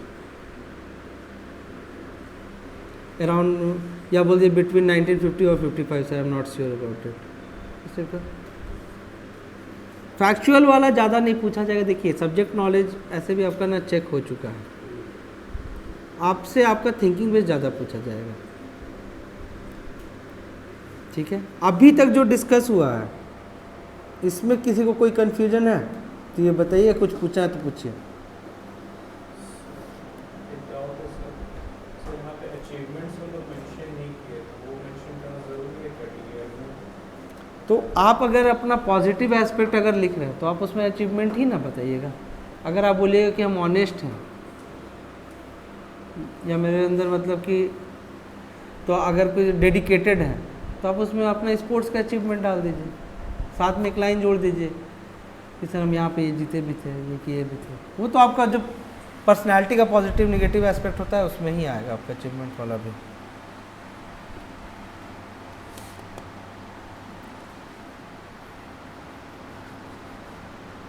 ये है कि इस बेसिक आपका प्रिपरेशन स्टार्ट करने का डायमेंशन है।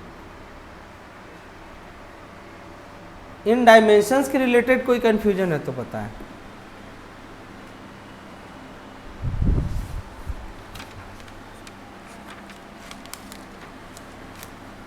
नहीं है?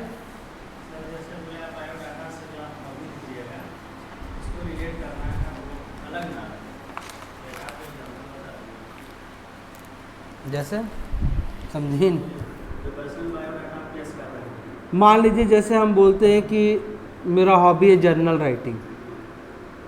जर्नल राइटिंग का मतलब कि हम जो करते हैं हम उसको लिखते हैं।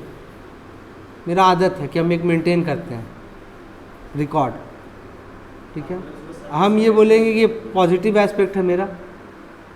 ठीक है, कि हम अपना रिकॉर्ड लिखते हैं अपने एक्सपेंडिचर्स का हम लाइफ में। तो आप इसका पॉजिटिव एस्पेक्ट बोलिएगा, ये हो गया मेरा हॉबी। इसको हम पॉजिटिव एस्पेक्ट में जोड़ेंगे, आई एम वेल ऑर्गेनाइज्ड। क्योंकि अगर आप सब चीज़ों को नोट कर रहे हैं, अपना शेड्यूलिंग बना के चल रहे हैं, तो आप ऑर्गेनाइज्ड हैं। फिर आप जोड़िएगा कि सर सपोज के JS से हम जोड़ते हैं कि इन Jharkhand administrative multitude of dimension work रहता है, बहुत नेचर वर्क काफ़ी वर्सेटाइल है, तो कुछ छूटे नहीं, कुछ हो नहीं, तो इसके लिए एक प्रॉपर ऑर्गेनाइजिंग होना ज़रूरी है। तो ये जो मेरा हॉबी है, जो कि मेरा पॉजिटिव एस्पेक्ट में है वेल ऑर्गेनाइज्ड रहना, ये मेरे काम में हमको काफ़ी ऑर्गेनाइज वे में काम करने का मौका देगा। मेरे से गलतियाँ कम होगी, मेरे पास वेल रिकॉर्ड मेंटेन रहेगा, हम अपने काम को रिकॉर्ड करेंगे, हम अपने काम को क्रॉस चेक भी कर पाएंगे इससे, इस तरीके से। ठीक है,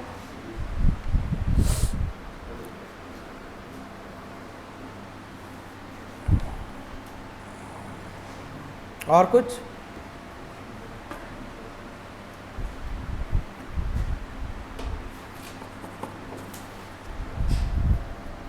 क्लियर है ना इतना?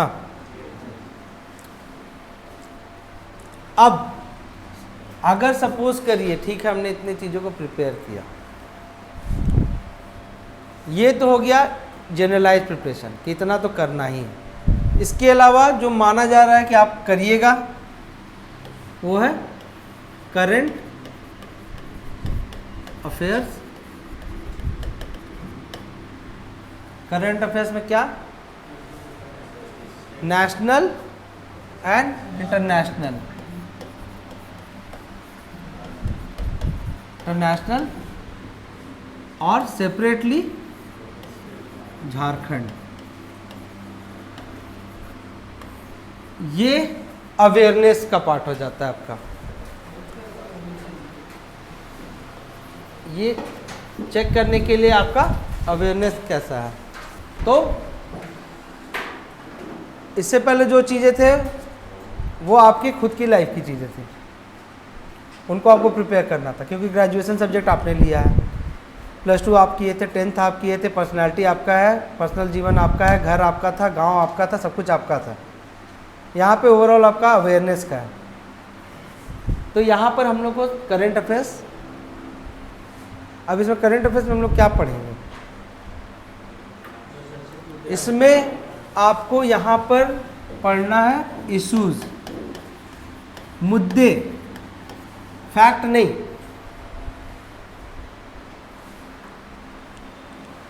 हाँ, फैक्ट कहाँ पढ़ना है? अगर झारखंड के रिलेटेड कोई यूनिक फैक्ट आया हो। लेकिन नेशनल इंटरनेशनल में मेजर इश्यूज, जैसे इश्यूज चला था पिछली बार कैब एनआरसी, रोहिंग्या। अभी अगर आप देखिएगा इश्यूज में तो यूक्रेन, श्रीलंका का इकोनॉमी,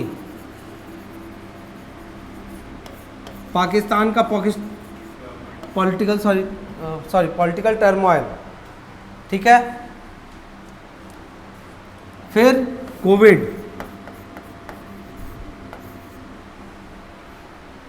कोविड का हर डायमेंशन में कुछ ना कुछ इम्पैक्ट रहा है।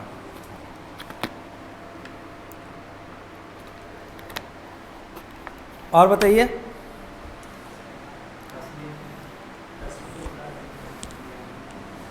हाँ, कश्मीर का अभी चूँकि कश्मीर फाइल्स काफ़ी मूवी न्यूज़ में थी, तो आपको आर्टिकल जो था 370,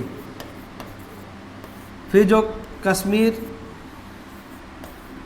का बाइफर्केशन था 3 पार्ट में, वो देखना है कि आपको पता रहना चाहिए क्या इश्यूज था। जैसे पीओके था, अक्साई चीन रीजन है, चाइना एक पार्ट रखा हुआ था। हमारे पास जो एग्जिस्टिंग जम्मू एंड कश्मीर था, उस स्टेट का क्या था, फिर उसको यूटी में डिवाइड किया गया, तो किस तरीके से डिवाइड किया गया है। आपको मेजर मुद्दों को पता रहना चाहिए। जैसे आप झारखंड में आइएगा, तो झारखंड में अभी क्या चल रहा है? भाषा विवाद। 1932 का खतियान, मोस्ट रिसेंट गवर्नर का रोल, जिसमें आर्टिकल 192 का रेफरेंस जा रहा था बहुत ज़्यादा। फिर सीएम का ऑफिस ऑफ प्रॉफिट वाला इशू, जिसमें इलेक्शन कमीशन से राय मांगा गया है गवर्नर के द्वारा। तो ये सब मोस्ट रिसेंट है, ये सब आपको पता ही रहना चाहिए। थोड़ा पुराना जाइएगा, यहाँ का प्रोमिनेंट इशू पत्थलगड़ी, ठीक है।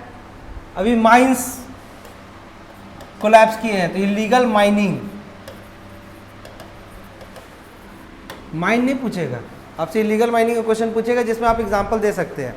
यहाँ से जैसे झरिया में हुआ, क्यों हो रहा है इलीगल माइनिंग, कैसे हो रहा है। इलीगल माइनिंग का सब एक बहुत बड़ा इंपॉर्टेंट एस्पेक्ट है सैंड माइनिंग। इसके लिए गवर्नमेंट नया रूल बनाई है, ठीक है। इसके अलावा इकोनॉमिक सर्वे पढ़िए झारखंड का, उसमें आपको ऐसे भी सारी चीज़ों के बारे में बताया जाएगा कि झारखंड में क्या क्या प्रॉब्लम चल रही थी, सरकार क्या क्या काम कर रही है। इसके अलावा जो बड़ी बड़ी सोशल सेक्टर स्कीम्स हैं,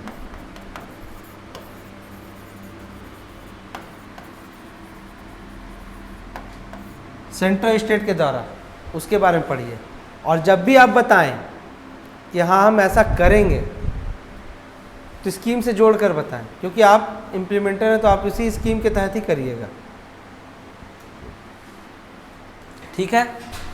ये हो गया आपका करंट अफेयर्स वाला सेक्शन। अब आता है कि अगर हमको इसके अलावा झारखंड में अगर आपको देखना है तो नक्सलिज्म, फिर सरेंडर पॉलिसी। अभी इशू चल रहा था कि सरेंडर पॉलिसी के तहत बहुत लोगों को सरेंडर कराया गया, लेकिन उन्हें रिहा नहीं किया गया है, जो कि पहले डिसाइडेड था कि उनको सरेंडर होने पे उन पर इतने साल से ज़्यादा की सज़ा नहीं होगी, ठीक है। बड़ा मुद्दा है झारखंड में गरीबी।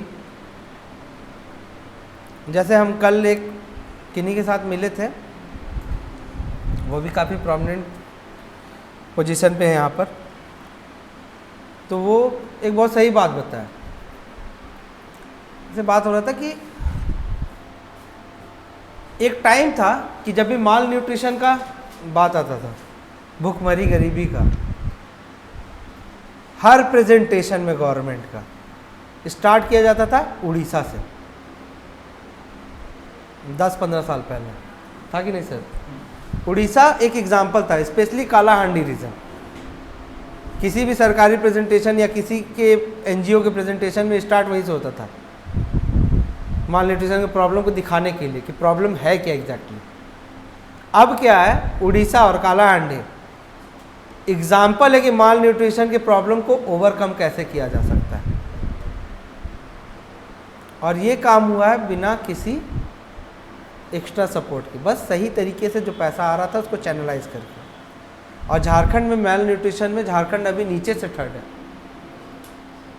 तो इस टाइप के जितने प्रॉब्लम है झारखंड के, पॉवर्टी, माल न्यूट्रिशन, अनएम्प्लॉयमेंट, अंडर डेवलपमेंट, इन सारे चीज़ों को आप एक तो पहले समझिए प्रॉब्लम क्या है, और दूसरी बात आसपास की स्टेट का एग्जाम्पल निकालिए कि इन प्रॉब्लम में किसी स्टेट ने कोई अच्छा काम किया है। छत्तीसगढ़ मॉडल, उड़ीसा मॉडल, ऐसे सरकार छत्तीसगढ़ मॉडल से शराब बेचने वाली है यहाँ पर, that is a different thing.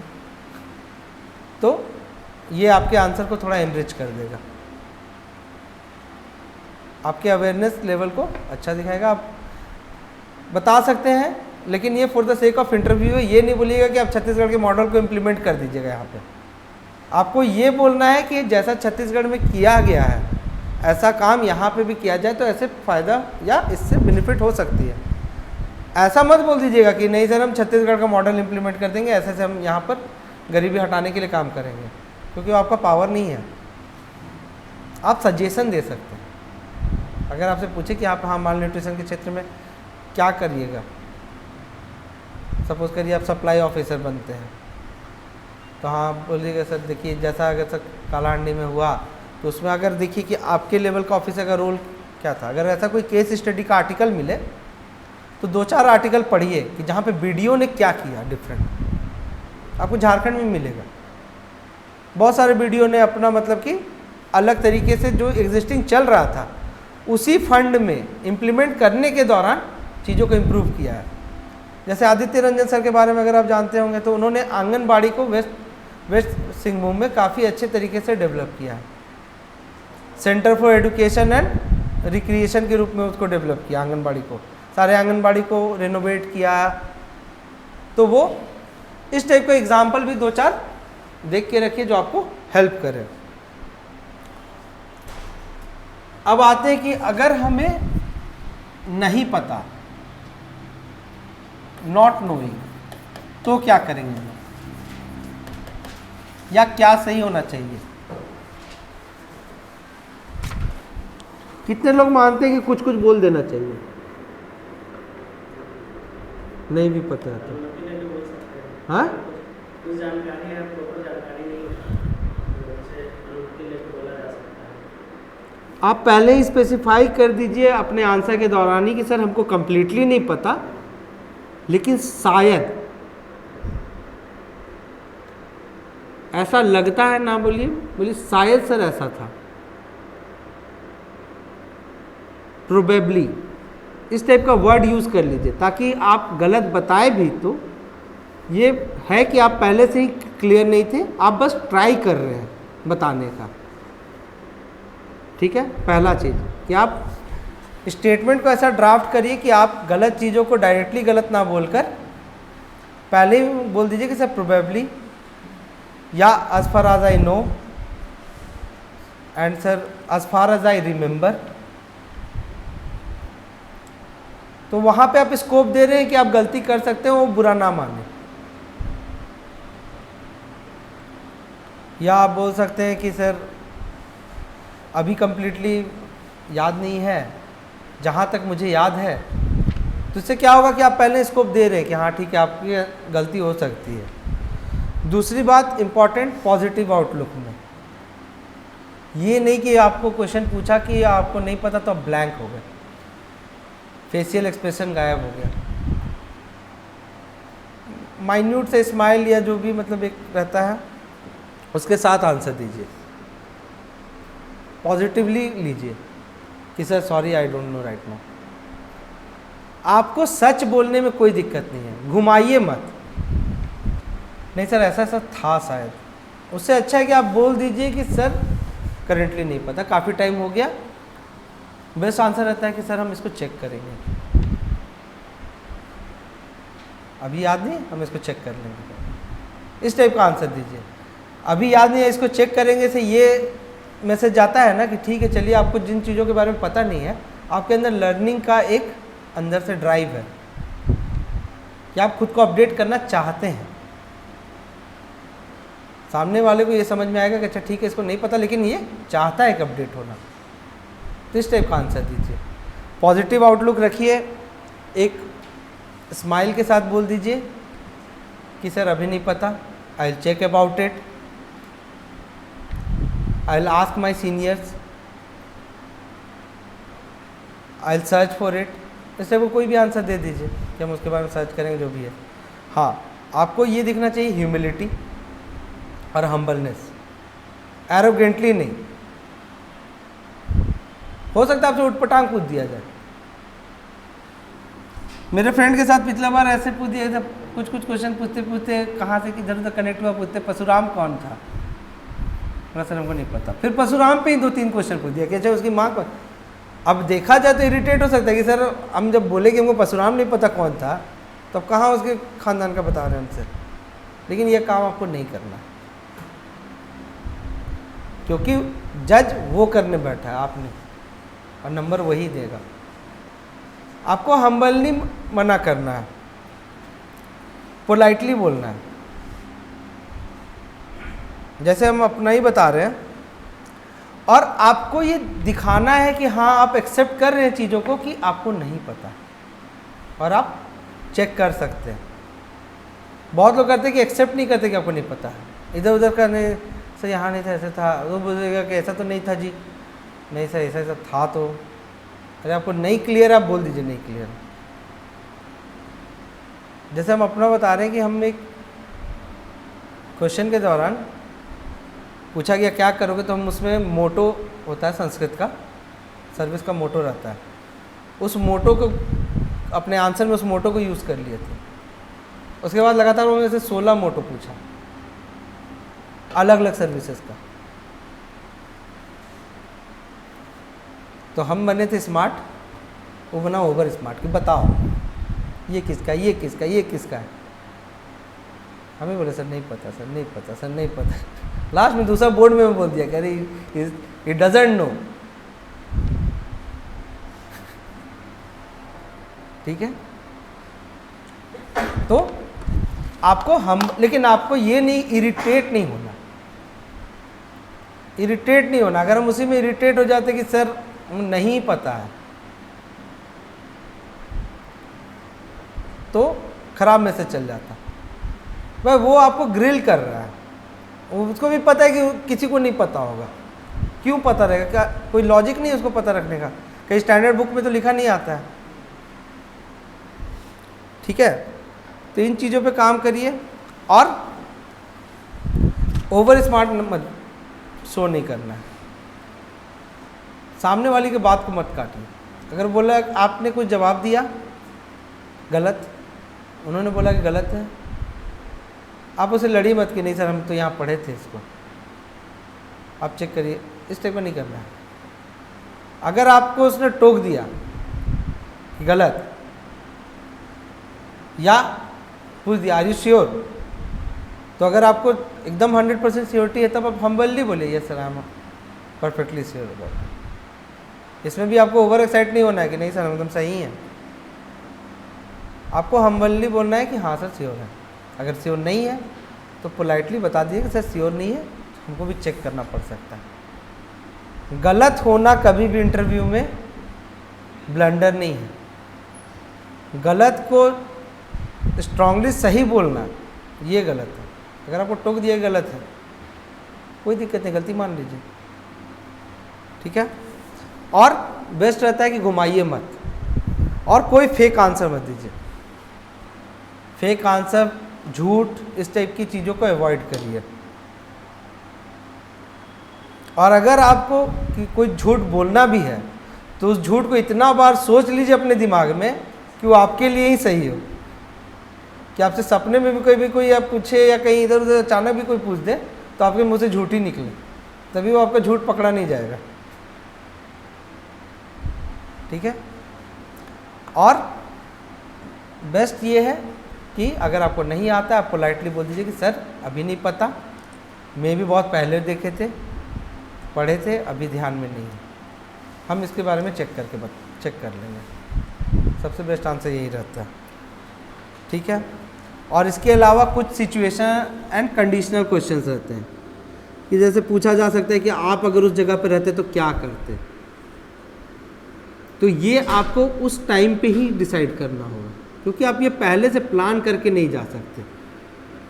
कुछ सिचुएशन और कंडीशन आप अपने करंट अफेयर्स से निकाल सकते हैं कि जैसे झारखंड में राइट हुआ, आप पुलिस सर्विस डालें तो हाँ ठीक है, आप किसी जगह पे डीएसपी अचानक वहाँ राइट हो गया तो क्या करिएगा, तो वो आप करंट अफेयर से वहाँ से डेटा निकाल सकते हैं। लेकिन ऐसे इन टाइप के सारे क्वेश्चन में कंडीशन हो सकता है यूनिक पूछ दे आपसे कि आप गए, ऐसा ऐसा हुआ तो आप क्या किए।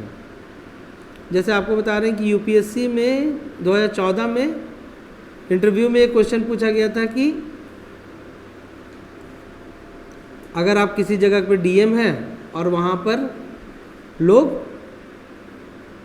दलित के द्वारा कुछ था कि कुछ कुकिंग का था कि वहाँ पे वो कुछ प्रोसेशन या कुछ फंक्शन हो रहा था, वहाँ पे जो कुक थी वो कोई दलित लोग कुक कर रहे थे और अपर क्लास की कम्युनिटी के जितने जो वहाँ पार्टिसिपेंट थे उस फंक्शन में खाने से इनकार कर दिया। आप डीएम में क्या करिएगा, डीएम ने फंक्शन ऑर्गेनाइज किया है। तो वो क्वेश्चन पूछा था, भले ही उस समय कंडीशन नया था, लेकिन उसे जस्ट 15-20 दिन पहले हुआ था कि बिहार में एक स्कूल में मिड डे मील में लोग खाना बंद करा दिए थे, बच्चों ने खाना बंद कर दिया था क्योंकि वहाँ की जो कुक थी वो दलित थी। तो डीएम खुद जाके वहाँ बैठ के खाना खाए। तो वो सिचुएशन उस कंडीशन से टैकल किया। तो सिमिलर अप्रोच इस टाइप का अगर आप देखिए करंट से अगर आपको कुछ जुड़ता हुआ मिल जाए, आपसे अगर कुछ कंडीशन में पूछा जाए, जैसे मेरे से क्वेश्चन पूछा गया था पिछली बार कि अगर आप जा रहे हैं रांची से खूंटी की तरफ, आपको पता चला कि नक्सल मूवमेंट हो रहा है और आपको हेवी आर्टिलरी लेके जाना है, वहाँ गाड़ी नहीं है और थाना से आर्टिलरी पहुँचाना है, तब क्या करिएगा? सिंपल आंसर है, सर मेरा गाड़ी है, मेरे गाड़ी से पहुँचाएंगे।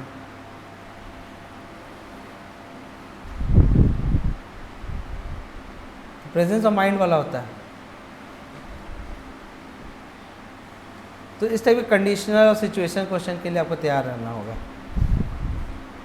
जैसे पूछा जाए, मतलब एक क्वेश्चन में से पूछा गया था कि सपोज देशभक्ति पे हुआ था कि एक आर्मी मैन जा रहा है, कोई चिल्लाया भारत माता की जय, वो अपना सब दूध सब्जी सब फेंक के अटेंशन हो गया। तो क्या पुलिस सर्विस में उस लेवल का देशभक्ति और ट्रेनिंग की ज़रूरत है पुलिस सर्विस में? अगर आपसे पूछे तो क्या है जवाब?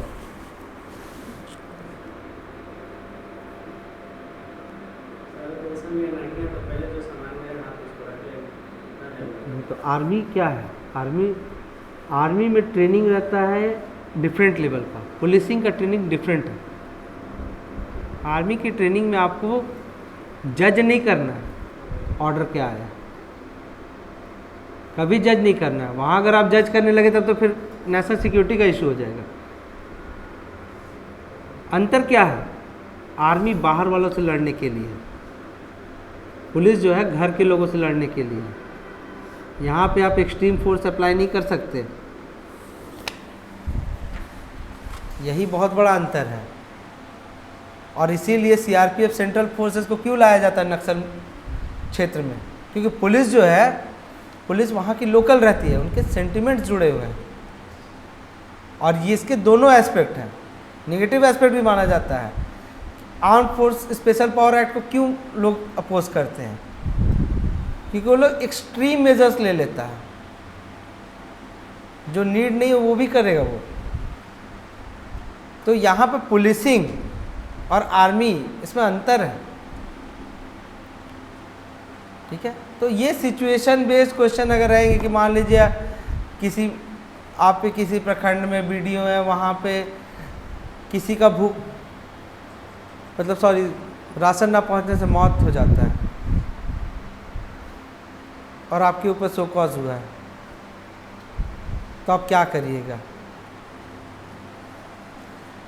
तो ये सारे सिचुएशंस में अगर ये क्वेश्चन है देखा जाए तो आप अगर देखिएगा तो एक बार हुआ भी था इधर, कुछ साल पहले हुआ था कि कहीं पे खबर आया था कि वो कोई बच्ची थी, वो डेथ हो गया था, अनाज नहीं था घर में।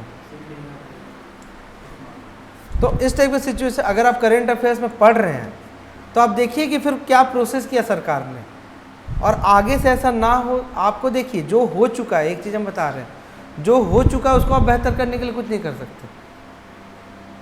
आप पोस्टमार्टम के लिए बोल सकते हैं कि सर हम उसको ये इंश्योर करेंगे कि उसको सहायता राशि दी जाए, ये सब की जाए, लेकिन मोस्ट इम्पॉर्टेंट ये है कि आप आंसर में ये बताइए कि सेम गलती दोबारा नहीं होगी, इसके लिए आप क्या करेंगे।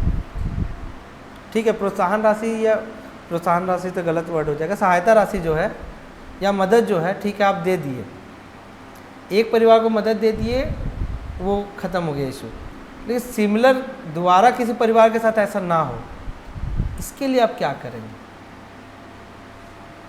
इस पे आपको अगर आंसर कभी भी आपका कंप्लीट आंसर तभी होगा जब आप अपने आंसर में ये इंश्योर कर दें कि हाँ हम इस प्रॉब्लम को दोबारा रिपीट नहीं होने के लिए भी सोच रहे हैं।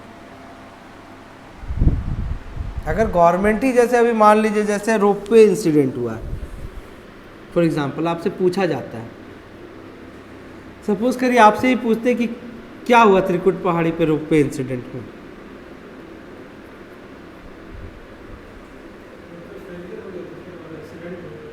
क्या एक्सीडेंट हुआ था, हुआ क्या था? एक्सीडेंट तो सबको पता है, कुछ हुआ है तो हुआ ही, एक्सीडेंट ही हुआ क्या था?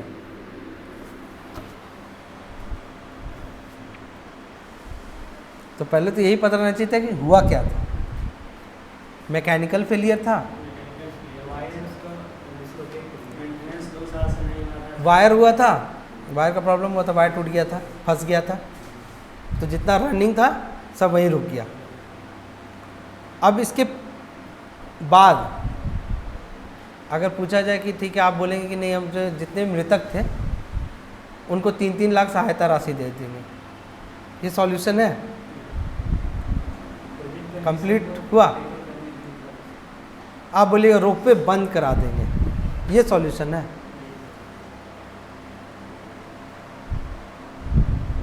तो सॉल्यूशन क्या है? सॉल्यूशन ये है कि आप बोलिए कि सर इसके बाद से हम ये करेंगे कि वहाँ पर जो भी इंस्टॉलेशन होगा किसी स्टैंडर्ड रजिस्टर्ड कंपनी के थ्रू करवाएंगे, सारे इंस्टॉलेशन को क्रॉस चेक करेंगे, पर डे का सेफ्टी का चेकशीट मेंटेन करवाएंगे, सुबह शाम या हर 2 घंटे पे कुछ चीज़ें सुबह चेक कराएंगे, कुछ चीज़ शाम चेक कराएंगे, कुछ हर 2 घंटे पे चेक कराएंगे कि जो बियरिंग है कहीं घिसा हुआ तो नहीं है, बियरिंग डिसलोकेट तो नहीं है। फिर हर 6 महीने पे सेफ्टी ऑडिट कराएंगे किसी एक्सटर्नल एजेंसी से, क्योंकि वहाँ का इंटरनल तो अपना तो आदमी कभी गलती नहीं बताएगा, और इंडिया में थोड़ा चलता ही जुगाड़ टेक्नोलॉजी, अच्छा ठीक है ना आवाज़ ही ना करे चलाओ। तो जब आप इन सब डायमेंशंस को कवर करिएगा तब आपका कंप्लीट होगा कि आप आगे का विजन के साथ चल रहे हैं कि हाँ आप ये गलतियाँ दोबारा रिपीट नहीं होने देना चाहिएगा। ठीक है, और कुछ? तुमको लगता है कि ओवर करते हैं? बाकी जो अपीयरेंस पे बोला था उस पर स्ट्रिक्टली काम करना चाहिए, अपने अपीयरेंस को इम्प्रूव करिए, खुद को ग्रूम करिए, और किसी भी तरीके में मतलब किसी भी जगह पर विद इन मतलब द कैंपस इनफॉर्मल बिहेवियर मत रखिए। पता नहीं आपको कोई देख ले, बोर्ड मेंबर जा रहा हो, कार से उतर रहा हो और आप पता चला कि वहाँ 5 लोग के साथ हाँ ही ग्रुप बना के कर रहे हैं, अच्छा इंप्रेशन नहीं जाता। तो आप जिस दिन कैंपस में हैं आप फॉर्मल रहिए, किसी भी वे में कहीं पे वहाँ के स्टाफ पियोन किसी से भी इनफॉर्मली वैसा रूडली बिहेव मत करिए, क्योंकि कब कौन नोटिस कर लिया आपको नहीं पता। आपको नहीं पता ना अंदर में कौन है, कब कोई बाहर आया नीचे आया, मेंबर भी चेंज होते रहते हैं, बहुत सारे लोग रहते हैं, कौन क्या देखा। तो ये सब छोटी मोटी गलतियाँ नहीं होनी चाहिए। अपने हॉबीज़ पे काम करिए और रीजनल प्रोफाइल पे काम करिए, दो बहुत ज़्यादा इम्पोर्टेंट चीज़ें हैं, ठीक है। और जब भी कुछ भी नहीं जानते हैं खुद को काम रखिए, काम एंड कंपोजर। मतलब कि ये भी नहीं कि अगर आपको कुछ नहीं पता है तो आप ऐसे बैठे हुए हैं, मान लीजिए, तो जैसे पूछा नहीं पता है पीछे हो गए, ऊपर देखने लग गए, ये सब नहीं होना चाहिए। काम and composer should be maintain and always answer with humbleness. आपको हम एक फ़नी इंसिडेंट बताएंगे, मेरे साथ हुआ था कि मेरे से पूछा गया विश्वेश्वरैया के बारे में, क्योंकि मेरा एजुकेशन उधर से ही था। तो पूछा तो हम उनके बारे में बताया कि हाँ वो पहले सिविल इंजीनियर थे, बहुत अच्छा काम किया था, ये वो उन्होंने भारत रत्न मिला था, बोल दिया। तो मैं भारत रत्न क्या है, भारत रत्न पे जवाब दिए, बोला बहुत बड़ी बात है भारत रत्न मिला। बोला यस सर। तो बोला कि एक ही परिवार में अगर 3 लोगों को भारत रत्न मिल जाए तब तो परिवार बहुत ही बड़ा परिवार हो जाएगा। बोले हाँ सर। तो बोला किस परिवार में, एक ही परिवार में 3 लोगों को भारत रत्न मिला है। हम सोचे, वो समझ ही नहीं आया। हमने सर नहीं पता। फिर बोला सोचो। फिर हम सोचे हमको नहीं समझ में आया। हमने सर नहीं पता। वो लोग भी फोर्स करने लगे, नहीं सोचो तो सही। हमने लास्ट में हम भी इरिटेट हो गए, हमने सर नहीं सोच पा रहे, नहीं पता। तो जब ओवर हो गया, जाने लग गए, गेट पे पहुंचे तो फिर बुलाया। फिर बोला कि यार समझ में नहीं आया, एक ही परिवार हो सकता है, गांधी परिवार।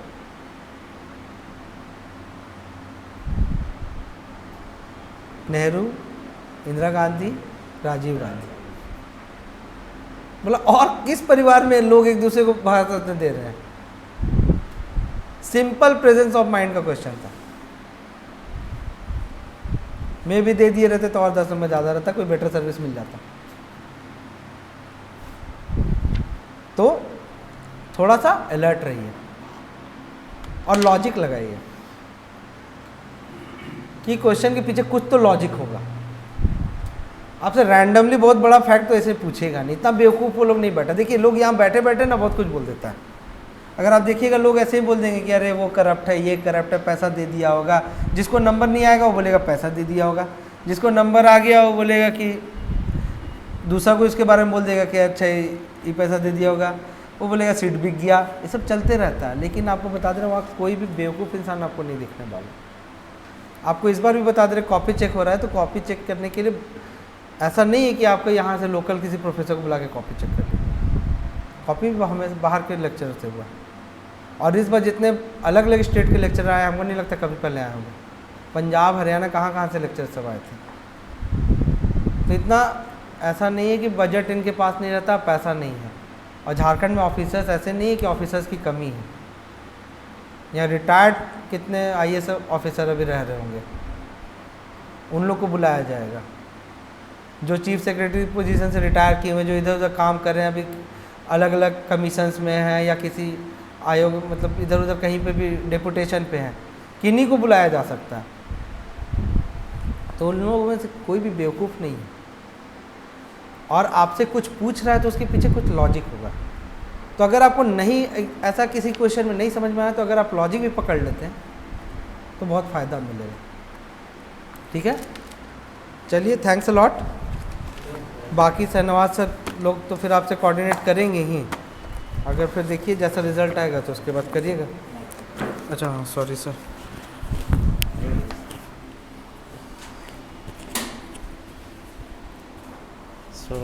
Thank you Ashutosh sir.